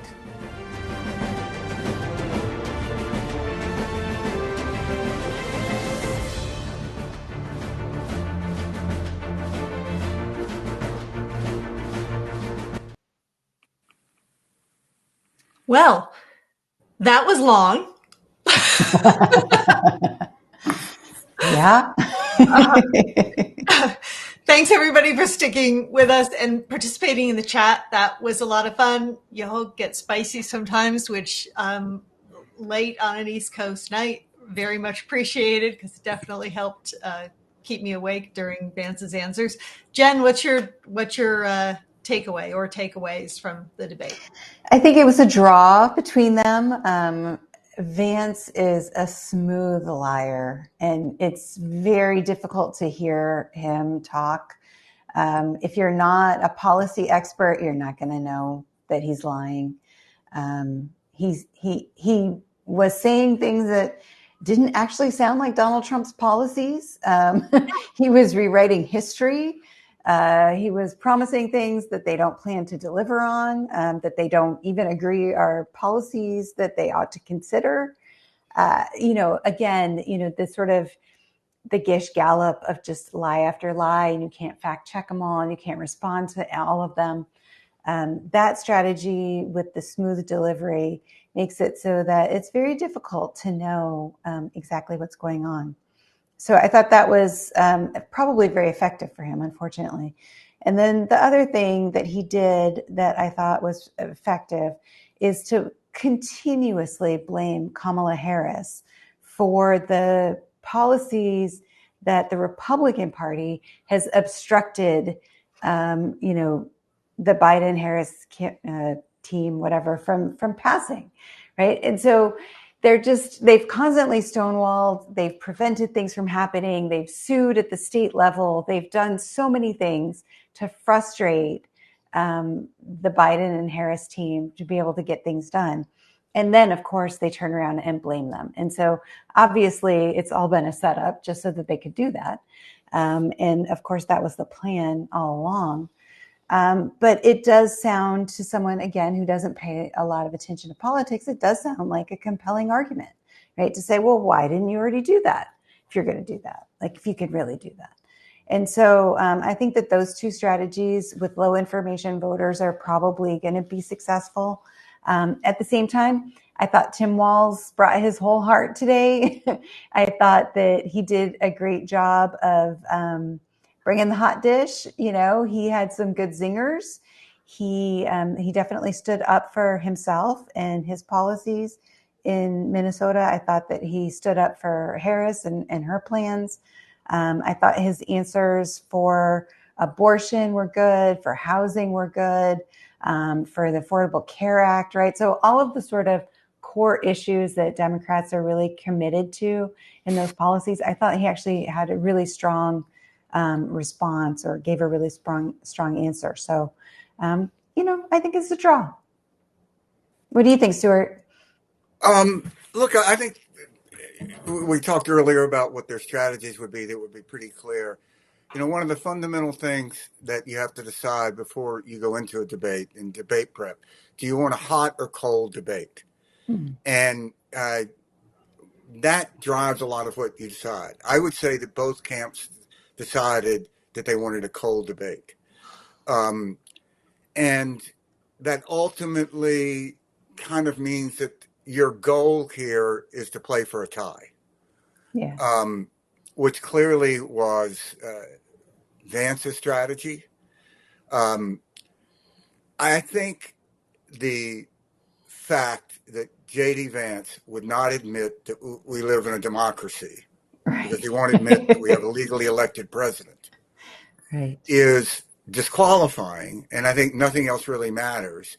And if I was in the Harris campaign, I would take that clip of saying, will you say that? And he goes, I'm focused on the future. Right. That was a threshold question in the primary for people in the Republican primary. If you believe that Trump won the election, you voted for him in the primary. If you didn't, you voted for somebody else. Most of the country, 70% of the Republican Party believes that they don't live in a democracy, but that's a small percentage of the overall country. Mm-hmm. So I think it's really a losing position for him. Other than that, no vice presidential debates ever made a difference. I think that this won't make a difference, but I think that was their intent. Yeah. I really liked what you said. I like that that Tim Walz asked him the question directly, right? Would you admit that Donald Trump lost? Yeah, I thought that was good. I thought there were two. I was trying to watch the debate, sort of paying attention to what was going to be able to be lifted for ads coming up, or what are the clips we're going to be seeing on social media over and over again. And certainly what you both just said about the 2020 election, I thought it was a monumentally childish answer on Vance's part to be asked, do you believe that Donald Trump lost the 2020 election?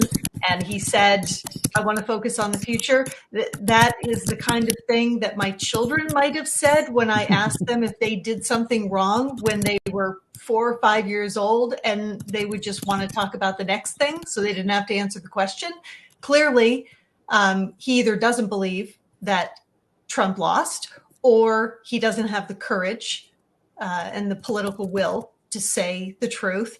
And then as a really positive Walz moment, I thought his answer on school safety, gun safety, common sense gun laws was really powerful. I think his ability to talk about being a gun owner and having no qualms with gun ownership under the right circumstances, and taking Vance to task a little bit for trying to focus on mental health as being the reason that we have a gun violence problem, and implying that people who are having mental health crisis or just in general have mental health struggles are violent.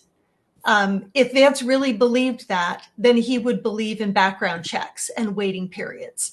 But he opposes both of those. So that's a bullshit answer when he tries to pin it on mental health. So those are my two big takeaways. I agree. I think it was a draw, but I do think that clip about the 2020 election is disqualifying, and we're going to see it a lot.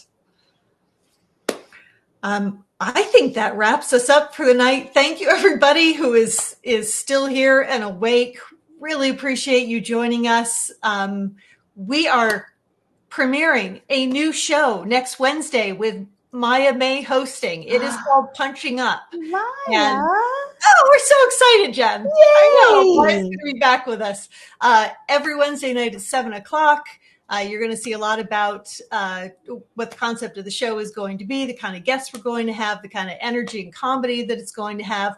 We are very excited about the positive and disarming humor that Maya brings to topics that helps us, enables us to actually be able to have conversations about things. So keep an eye out for information about that. And thank you, everybody. And thank you so much, Jen, for being here with us tonight for so very long, for all your wisdom and sharing that with us. And of course, as always, Stuart, thank you for being here, sharing your big brain with us and your experience. And thank you so much, everybody. We will Thanks, see you. Jen. It was great to see you. And everybody Great should to go see you again. read everything Jen writes and subscribe to her Substack and follow her wisdom in this election. She's been very prescient. So, yes, she's dynamite on Twitter. Follow Jen. Yeah. Jen on Twitter. She'll make you smarter. Nice. Thanks, everybody.